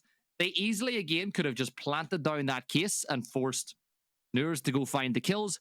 But they're just so thirsty. And I think this is what my point on the last map was. They're a bit like an engine, and sometimes they can maybe run that engine and rev it a bit too high. Okay, that's... What engine would you say they are? Oh, they're V8. V8, are you saying... So, okay, I like that. Not a V12, though. A V8. No, V8. Okay, I'm a fan. Okay, V8. I approve. So CAG are the V8 of Rainbow Six. If it's like, let me know delay getting into this match or into this round. So we're level, 2 rounds apiece here.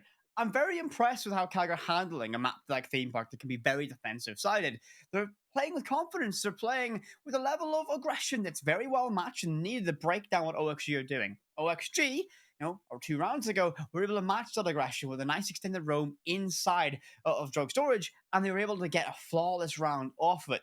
So both teams show that they're able to read each other's strat books and know what's going on. The question, though, when we go to that side swap, whatever the scoreline is, will OXG's offense be good enough to break down whatever CAG's defense presents? Theme Park is the offense breaker. You know, it's the map where you find out how good you actually are at attacking. And we did say in the pre-game to this that a 4-2 split is one that you're going to be very, actually okay with when you're attacking this map. CAG have already guaranteed that, right? So they've got their 2 rounds. There's still a chance they could get 3 or 4 going into the split. If CAG get another round, we're guaranteed to go to a 3rd map. I think OXG need to keep this shutdown at 4-2.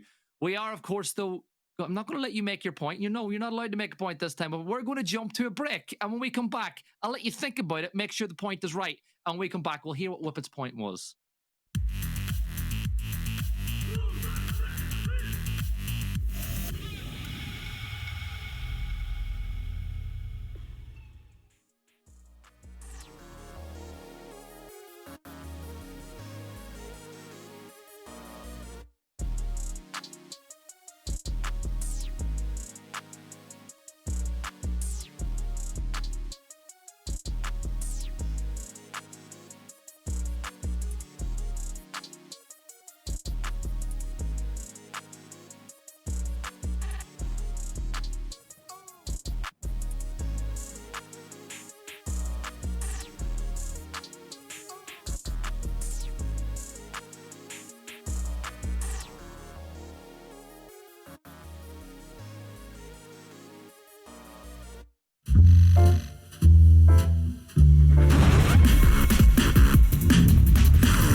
Back once again, it's your Renegade casters to bring you this game between CAG and OXG. Yes, your brain started where you saw what I did there, Whippet. Are you ready to get back into the action on theme? Yes, I'm just was not expecting you to introduce us as that one, but yes, we're getting this one. So we are level between OXG and Kai going into this matchup, and we are ready to dive straight back into it. So 2-2, the scoreline. Gibby, how do you feel the rest of actually, you know what? No. I had a point to say before we went to break, and you rudely cut me off. So you know what? I'm gonna finish my point now, if that's okay with you. Okay, you can now. I let you stew on it to make sure that it was correct. You said that if we see this go to a 3-3 split, we are guaranteed to see the third match of the series, which is Chalet.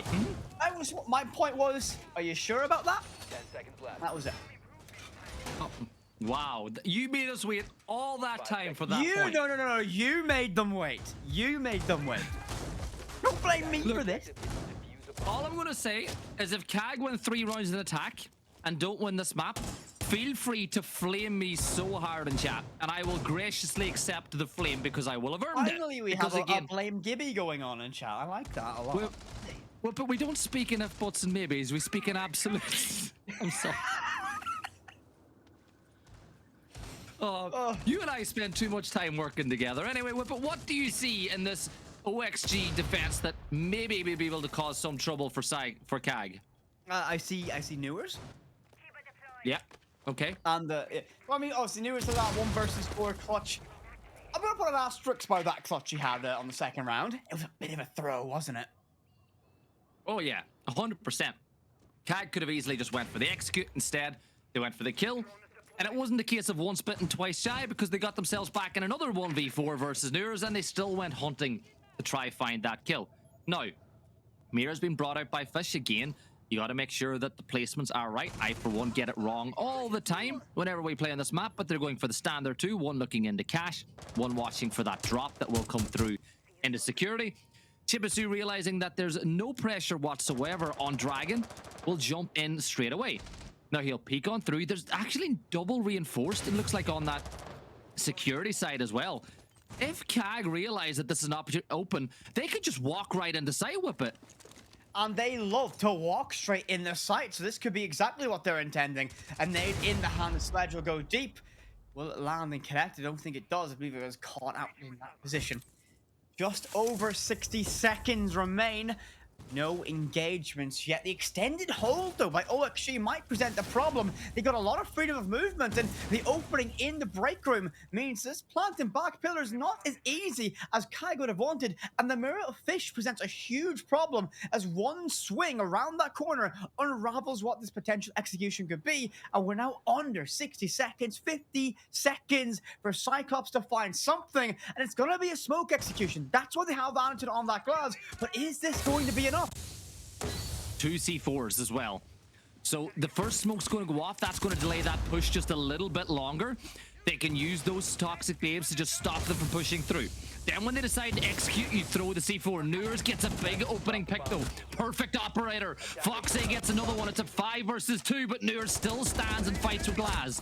Black Ray inside a bathroom, coming under heavy fire again. But honestly, I think this defense, even though we've seen it before, has slightly bamboozled CAG a little bit. They wanted to step right into sight. They were expecting stronger resistance. It didn't come. And well, OXG played the perfect defense at the perfect time. And they're going to go ahead and win this one. There's your one player who got permission to throw, and then you win the round in a 4v1. But again, I think that defense actually confused CAG. They walked in and they were like, okay, they have a mirror, but they've not put the mirror on control. They've opened it up all the way in towards the bunk daycare, but they've not put the mirror on that wall either. And CAG just didn't know what to do, and that one smoke canister just compounded all the problems they had. They leaned way too heavy in a singular aspect of that execution. You wanted to do a glass smoke plant. Well, you've got to account for the number of C4s available on the other side, the number of smokes. You have a smoke in place. So think about this, right? If you know, right? Oh, actually, you should know. CAG like to play a little bit of glass. So if you hear a smoke grenade plume off the distance and they've only got, I don't know, around 45 seconds left, you're going to imagine it's going to be a plunder attempt. Chuck a smoke grenade in it yourself. Those toxic canisters are great at denying that same space. They occupy the same area as a smoke grenade, so denies that push and denies that plant. And CAG, no time, no options, nowhere to go, and the round goes to OXG. So that's hallowed ground of getting a 3-2 split here on Theme Park on the offense. Needs to happen now or never for CAG as we go back down to this Throne Armory defense. And it's been a good, the opening attack was very clinical from CAG, but can they recreate that third time of asking? So that is the question. OXG, you're in a situation where you want to take that 4-2 split now. CAG did get a couple of good rounds. I'd say they've actually been really good on attack at times here. This could easily be 3-2 to CAG if it wasn't for that Nurs clutch a little bit earlier on. It is that site that we like to call a gimme. They're going there for a third time. Some damage done to Fish, but you know what? He's getting shot at from behind. Let's continue to walk the other way as if nothing is happening whatsoever. But again, it's a big extension from OXG, playing the Kaid with that TCSG inside of Drug. And then if the push comes linear from that arcade side, they'll put a lot of pressure on split OXG, well, that is. But again, it looks like it's going to be a more vertical play. Arculi gets one. Fox8 is able to trade that one back. But what OXG need to do this time is not give away picks to the vert. They did that last time, and that was a big problem for them. Level trade, though. That's important for OXG to get themselves neutral, but it's going to be counteracted by BlackRay aggressive inside of Drug storage. Gets the job done. SMG-12 up close and personal. Removes Fish from combat. TCSG no longer a factor. Good position for CAG so far, but there's a lot of utility to keep these walls and this hatch in play. Do they have the resources? Can they break this down? Because that CYCLOPS was a problem last time around when they went for that same execution. And really what they need is for Azami to just stay in position. You need Foxy to play inside a split, get rid of these drones so they can't ping exactly where that Electroclaw is. Sledge will get to work now with the verticality, and we'll start tossing those nades down in the positions where normally expect to find players. It can be difficult though, particularly if there's a player over by Fireplace. But it looks like they are going to go maybe for more that more default yellow tech this time around. They got rid of the Electroclaw. There's a couple more Candelas to take a little bit of space. And now BlackRay is pushing towards Foxy. Foxy's got to be careful. He isn't covered properly, and he's going to get taken down. BlackRay makes it a 4v2. They've got yellow wall open, and all they got to do now is get close to Pillar and get the case down. But Dream will find one. It's a 3 versus 2.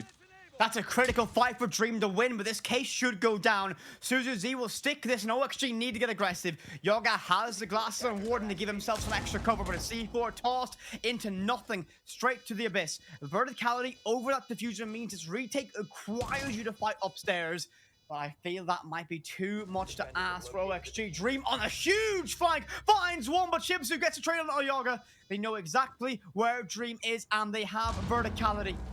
Shibsu has to play passive and wait. Time is against OXG now. And Dream running out of options. Running straight in for a triple kill. 15 seconds. Surely not Gibby. Don't give me hope for this one. Dream has to make this counter defuse stick. And now he can't get off. Otherwise the round is over. BlackRay, simple as you like. Red pings and time on your side. We go to that 3-3 split you mentioned. Yeah, that was a very good attack from CAG. Again, Dream did everything in his power to pull that round back in, but they were not able to. Time was just the problem. Even with them playing verticality post-plant, once you force that defender to run upstairs to take down that player who's playing the passive angle inside bathroom, there's no way that they can win. All you got to do is wait until there's 8 seconds left, 7 seconds left, and swing, and there's nothing you can lose. So now we move to round 7. CAG moved to defense. OXG are now on attack. The big problem on Oregon, which again was an Oregon problem, maybe not so much as an OXG one, is how linear the attacks were. Every single round, OXG pushed in from small tower in a group, sent one player to the other side of the map, and tried to just move their way in a wave towards site. On Theme Park, that is something that they could maybe become guilty of again. You think about trying to take verticality control. Don't be surprised if you see 3 or 4 OXG players pushing in from cash side. Don't be surprised if you see them pushing in through that cafe side as well. And on a map like this, I think that will play into the hands of CAG.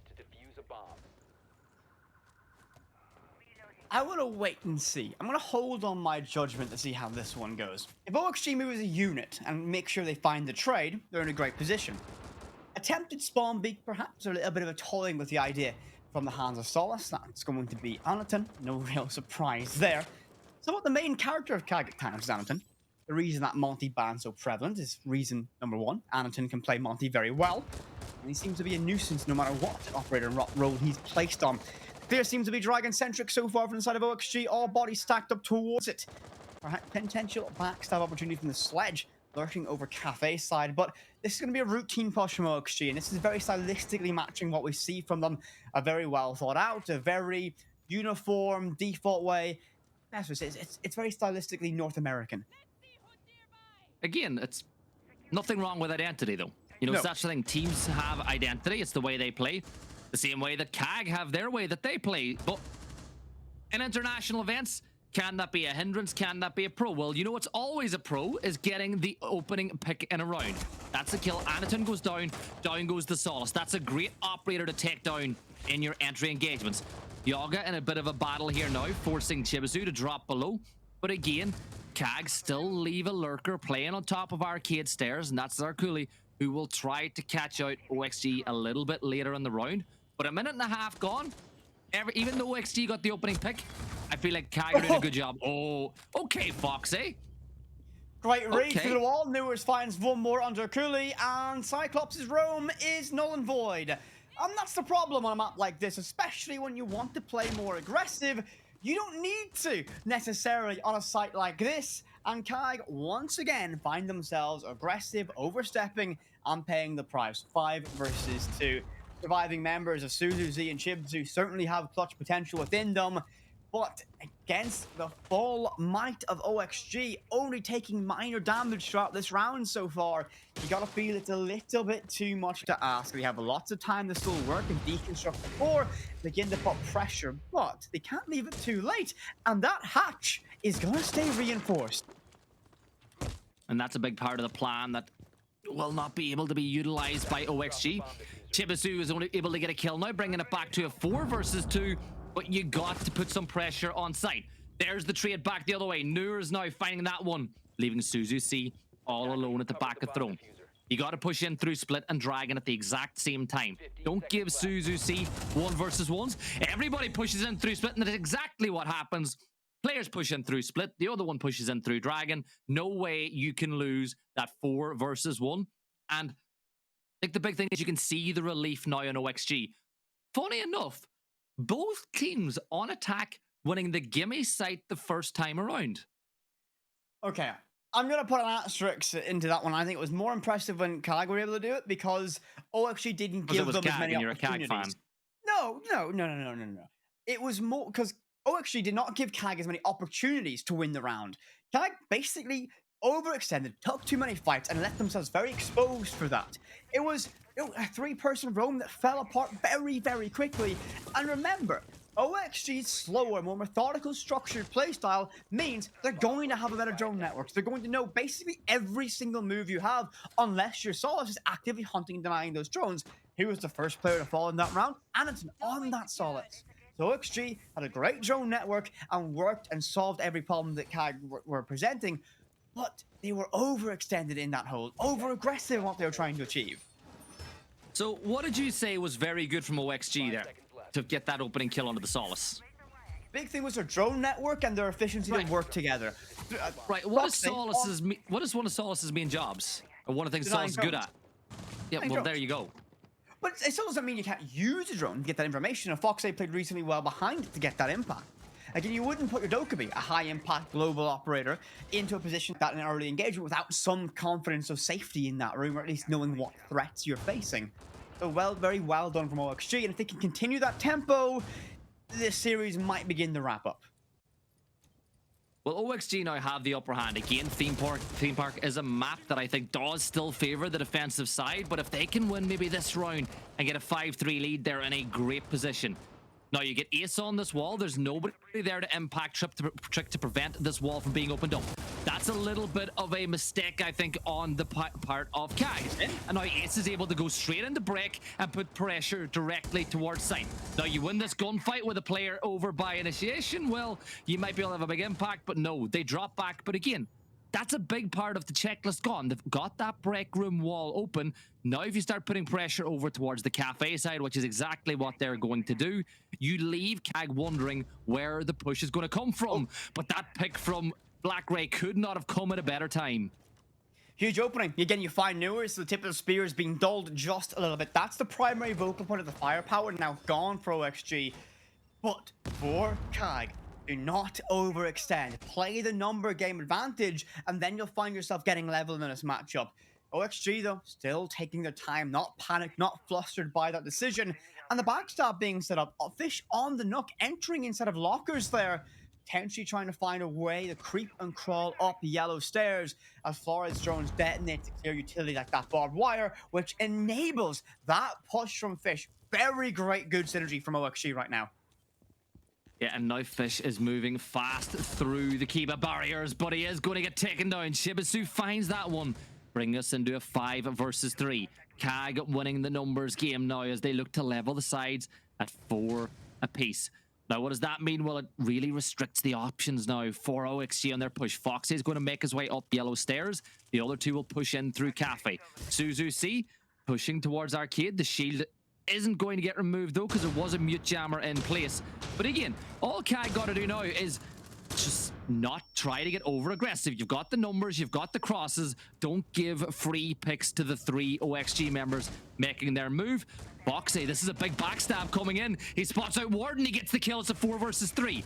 15 seconds though, shots coming through. Foxy giving his side an opportunity, but there's a big kill back the other way from Shibisu. Suzu C finds another one. Dream steps into sight, but he's in a 1 versus 3. And Anatun gets the kill. Kag level the sides.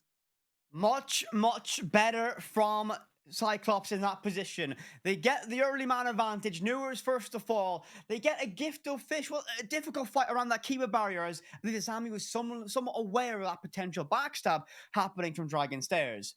Great play. No overextension. Much better from them. I like that a lot from Kag. They go level once again, and they need to have an impact on these defensive rounds. Remember, this map leans in that favor, so can they just keep in control? That's it. Big round now coming up for Kag. They need to win this one just to get that round advantage on defense and kind of put us back to the all things are right with the world. For OXG, if they can win now as we move to initiation office, that'll really just keep the pressure onto Kag. Now, they spotted out the site that it is. You can see there's a couple of changes. Flores is being brought into play, as is Ace. You know, you think about the shield play that's being used. I think Flores is a really good pick. They'll be able to clear the shield by Cafe pretty quickly, provided the player on the shield doesn't get rid of the drone. Another thing that I love about it is the fact you're bringing Dokkaebi. If you time the Dokkaebi phone call in unison with a Flores drone going in as well, you can do one of two things. You can get rid of that utility for free because they're going to be more focused on stopping their phone from calling, or better again, Whip it. If they're disabling their phone and you push it at the right time, you get a free pick, which happens very rarely though in the pro scene. I mean, it happens more when you're doing it. When I have to trust you to hold an angle, you always decide to answer your phone. So, I always it's always you ringing me in real life. I might have been sitting listening to a ranked game from Gibson's perspective, You were and he's playing in it. Was I playing it? I don't remember. I asked Dokkaebi for a call, and you phoned my phone in real life. We probably lost that game, so I don't remember it. So, OXG, trying to get that entry away. Nook's going to be the first to enter the building. Fish gets that control. It looks like our crew is somewhat aware of threats arriving inside a break room. 2 bodies stacked up, but Fish find the opening. Suzu sees the first to fall. And our crew doesn't want to take that smoke initially, but a great rotation as they'll jump out that window and begin to rotate away and toy with another idea. Great play from OXG again. Yeah, and this time around the wall is muted, so the Selma charge will not pop. Now again, you can throw that a little bit higher if you want, but at the same time, you could potentially step on through and get rid of the mute jammer as well. Shield will be free as well, so the closer they push up towards this area of the map, they'll find that there's nobody over by Bunk. Arculi will get moved out of position, almost picks up a kill because of the Flores drone as he aims on the swing, but thankfully Ace will stay in position. 1 minute and 30 seconds left, and look at the flank coming through from Anaton. This could be a high-impact maneuver. He's going to be able to collect one that stream, and that's the case going cold. A difficult fight into the daycare, but Yonga wins that and collects a little bit of ease from side of OXG. Great use from OXG's utility all around. Newers finds one on Arculi, and Chipsu, cautious, likely hears a threat on the hatch, but don't peek it. Don't peek it. This isn't going to work out, surely.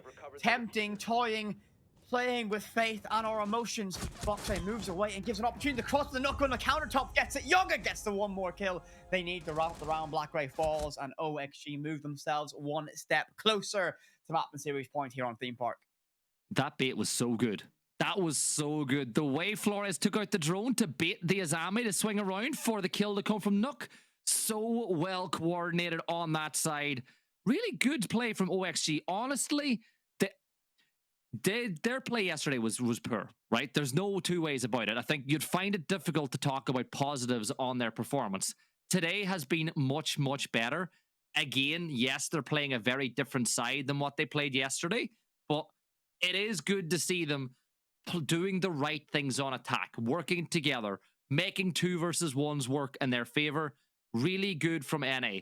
From CAG, though, the pressure is really starting to go on. The one thing they've always done is disappoint on the international stage. They've always entertained, but at the same time, disappointment has always been there. We've always wondered when they're going to start winning games, and OXG, NA are about to potentially send an APAC team home again at international tournaments, and that happens so often. At least they won't be the first team to exit the competition. You got to remember that. That's true. Who was the first team to go home again? Oh, if you're going to make me say it again, it was G2. Reigning Invitational World Champions got knocked out yesterday by Falcons. First team to leave. Yeah. I said G2 were my pick to win this if it wasn't W7M. So all in on W7M, I guess. And before you became a caster, when you were allowed to support teams, because obviously you become a caster and you're forbidden, how dare you support a team as a caster? Who did you support? It was G2. Yeah, so there you go. There you go. It hurts sometimes to watch a team that, before I was casting games, I was supporting from the trenches of it. But I believe we're in a little bit of a tech issue right now, so as it gets resolved, we'll begin to break this down for you. I've one more question, though. One more question for you, all right? What are you going to ask me, Gibby? What is it? In competitive fixtures, how many times have you casted G2? I've only casted them when they lose, actually. 3 times. You've casted G2 3 times, and they've lost every single time. They the Citizen team that was great. You know, at the start of last year. That's a long time ago now, Gibby. It wasn't it was 2022 SI Open Quals, right? Where we casted them and they lost. And then they lost twice yesterday, 4 maps yesterday. If the G2 admin is watching and you see Whippet is casting, do what the teams in Germany do and put in a protest. Don't let it happen. Wasn't expecting you to bring that one out, Gibby. I seem to be a curse for every team I support whenever I'm on the mic for them.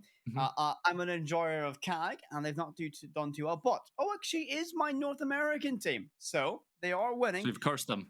Oh no, have I just done that? Yep, you've cursed them. Well, they're winning, and they haven't, and they're a map up in the series, so there's a good chance they can win, even if I've cursed it. And that means a team I support will actually win a game and a series for a change when I'm on the mic, so I'll be happy with that. So looking back at the few rounds in attack we've seen from OXG, what are they doing that you like? Because to me, the things that stood out was their ability to create 2v1s in their favor. You know, they did still play that slower tempo, but they droned really well. What has been catching your eye about their attacks? For me, it's how they use utility and they play together. The big thing I'm going to say is not only was that bait with Foxy on the hatch a very good example of how you can play off sound cues as a teammate, but the fact is they're using the Flores drone to move players out of position, and they're always kind of aware of that step and aware of those decisions that are being made. They're very well kind of oiled machine. They're very cohesive as that 5. But Gibby, we could talk about how much we like what OXG are doing so far, so much. It is going to be a little break as we get this tech issue resolved, but when we're back, we can resume OXG versus CAG on Theme Park. We'll see you then.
Welcome back, everyone, to the Bravo stream, and we are getting ready to dive back into OXG versus CAG. I will not make a reference like Gibson to us. I'll be boring and do a normal intro, but of course, I'm with it. Gibson's on the other side of the desk, as always. Would you expect anything else? It's been a good game so far here on Theme Park. Anything you want to note before we dive back in? All I want to say is attack favored Theme Park kind of once. What is going on? It's been 3-3-1/2. Let's get stuck into the action. OXG leading the sides 5-4, 2 rounds away from sending CAG home. CAG, on the other hand, 3 rounds away from forcing overtime. Going into this one, it is going back to that gimme site, which hasn't been a gimme site in any way, shape, or form today. Looking at CAG, though, when you bring the Amaru, it tells you straight away they're planning on taking control of the top floor. Never mind, Amaru's gone. They're going back for Ace. Every time we talk about an operator, until it's locked into the offense, they pick away from it. Who was it this time? Who's our culprit? It was Fish, wasn't it? Blame Fish. Attacker's objective is to defuse a bomb. Every time, every single time we talk about an operator in that phase on the offense, they always pick away from it. I don't know why we even mention it at this time. We've been together for so long talking that we just run out of things. So I'm like, oh, we'll talk about the game. Let's talk about the game for a change. So Capcan in play on the side of CAG, knowing CAG is probably in the most random places to put those traps that we've ever seen in the world. So keep an eye on any of those OXG players. If the HP takes this sudden pitfall with nobody around, we will know why. Foxy going to go up on top of the roof. Fire Cooley gets the opening pick though. and he's going hunting for another one. Fish trades one back, though. He will find Shibisu. And it looks like Arculi has decided he's not going to go hunting that Ayana. But Fish, on the other hand, tempted to go on the prowl. And there's a lot of aggression here. Fish is able to find that one. We blamed him for changing operator, but it looked like it might have been the right thing. But there's Arculi again to level the sides at 3 apiece. The opening pick once again for OXG happened to be Newers. And the thing is, Newers is either getting the opening engagement or being the first to fall. Always in that opening engagement, it feels like. And sometimes it's difficult for OXG to get started when they lose Newers early. A good back with Fish finding one trade on Kimsu deep on site, but instantly traded away. Like very extended away from site, leaving it a little bit vulnerable, but OXG was beginning to solve the problems. A very direct push in maintenance seems to be the attention point they want to put on. Yeah, you'll be able to get that wall open now. As you can see, there's nothing there to stop it. There's no impacts nearby to prevent this from happening as well, because the Solace is too far away. Now you've got the breach open. Now, if I was OXG, since you've got Sledge working above, get that yellow wall open here again, and by doing so, you cut off all defensive rotates on site. You've got 3 versus 3. If you can get anything like that in your favor, you gotta do it. But at the same time, don't put it past CAG getting aggressive and trying to fight with Sledge in this position here as well. 55 seconds to go, Whippet. Where do you see that next engagement? Because it does look like they have slowed down and not quite gotten pressure on yellow just yet, and now they are going to move over. Well, the intention what they're doing is verticality above yellow to move you from furnace side, so you get pushed towards the open breach and maintenance. But Kai are going to get aggressive, and it's going to pay the price of Dream. Anton's going to fall in that one with 35 seconds. The flashbangs doesn't matter to Black Ray, but where will this hit come from? A crossfire held with the verticality is going to make Arculi very uncomfortable, and Dream finds a second in the round of Black Ray. And it looks like OXG will find themselves on map and series point. Very well played from them, and that is why OXG are a dangerous team. They get the breach open, but they take their time and they begin to formulate and work out the bigger picture.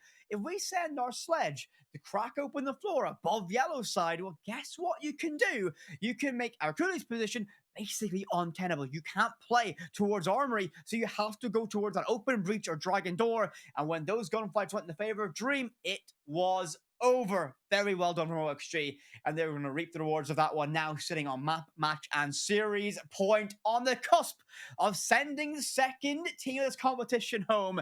CAG, they don't want to go home yet, but do they have what it takes to fight back in this matchup?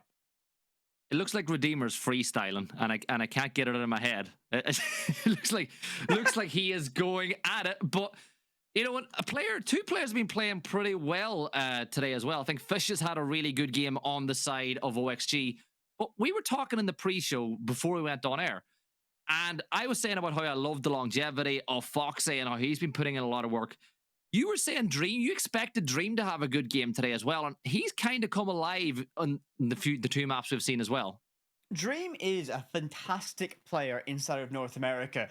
On that support role, it's not a role many people desire to play, but Dream does a fantastic job of continuously having clutch potential, high impact frags, and can stick a diffuser when needed. And that can be what we've seen so far in the games we've had in the Bravo stream. A problem for some teams. Maybe the phrase pros don't fake should slip into their vocabulary a little bit more often. But Dream, great player for OXG. Honestly, this team, when it's their day, when they're awake, when they're alert, and maybe with more time to get Fish used and up to speed to the system and some more experience, there could be a real potential to join the elite inside of North America.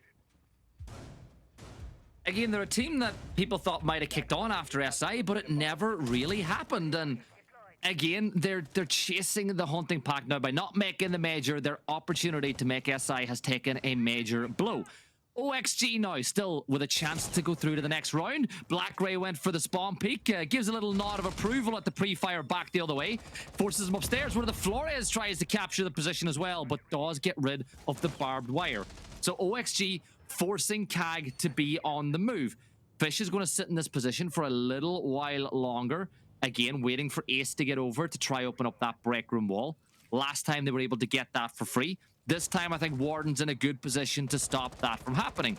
And when you look at what Warden has in the back pocket, well, he took the shield. So there's no way to stop it with utility, but he'll be able to use that MPX to fire towards these Selma charges once they're thrown on the wall.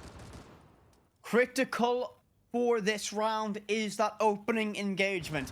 For the side of Cyclops, they want a player like Anaton or Chibsy to find that opening fight. Maybe even Blackberry, the Warden's been kind of tasked with that. And great, okay. The 7 charge is sent and a repel in, but they hope to win a breach. There's going to be a flurry of kills on your feed, but OXG come out on top and 1 away from glory.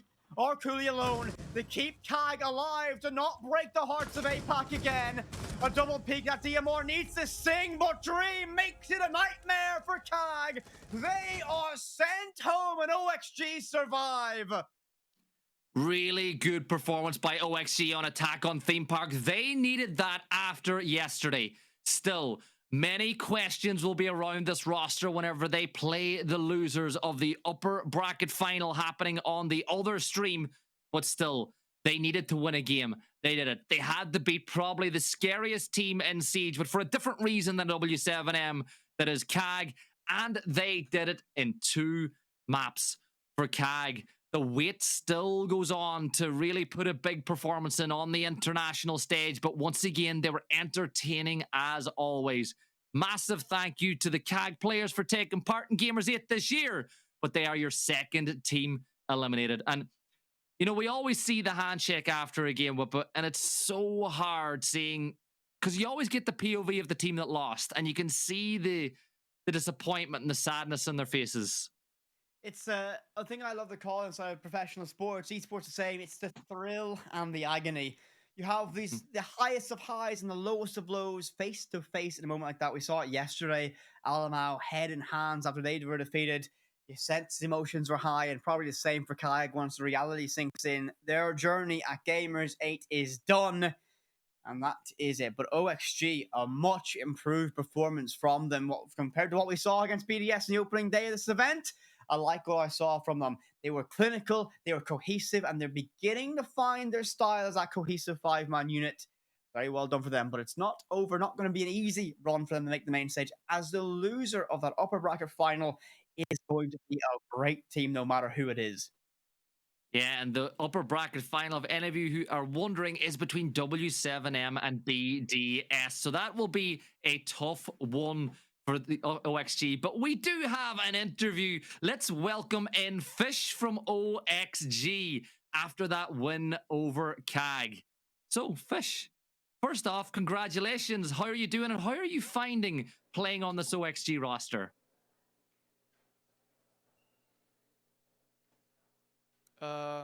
How's it going? Thank you. And I know I find it like pretty natural to fit in with this team. You know, we've been friends for a while and we play really good. I think yesterday wasn't a accurate representation of how we've been practicing and what game we're here to play.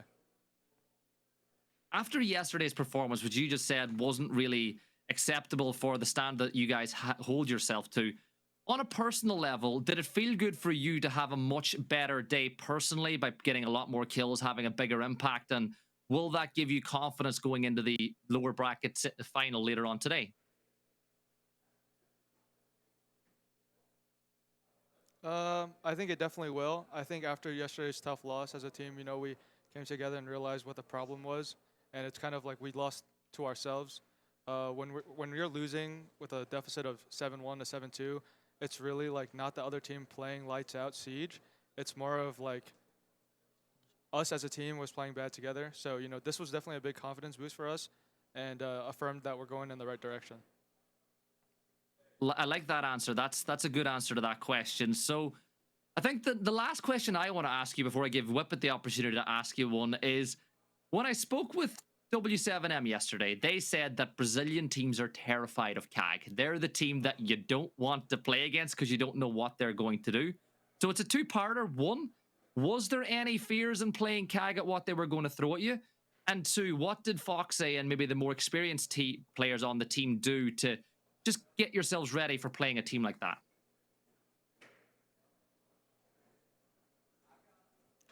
I think, sorry, I hit the mic. I think playing against a team like that, you just have to have really good teamwork, and everyone needs to be coordinated well together. And we just tried to take our time. You know, with unexpected teams like that, we don't want to go into it with such a focus on how they're going to play. We came to play our game, and we'd adapt around that. So that's pretty much how the game plan was for today's game. Thank you. Whippet, do you have any questions? Not so much a question from me, but I'm going to say to all the OXG fans supporting you guys on this journey at Gamers8, if you want to say anything to them, the floor is now yours. Just want to say thank you guys to everybody supporting OXG. You know, I know we had a tough last game yesterday, but today we're here to win. So thank you guys for your support and just keep your faith in us. We're not out of this yet. Thank you. Best of luck in the next round, Fish. We'll be watching, and we hope you guys put in a good performance for NA. Whip it.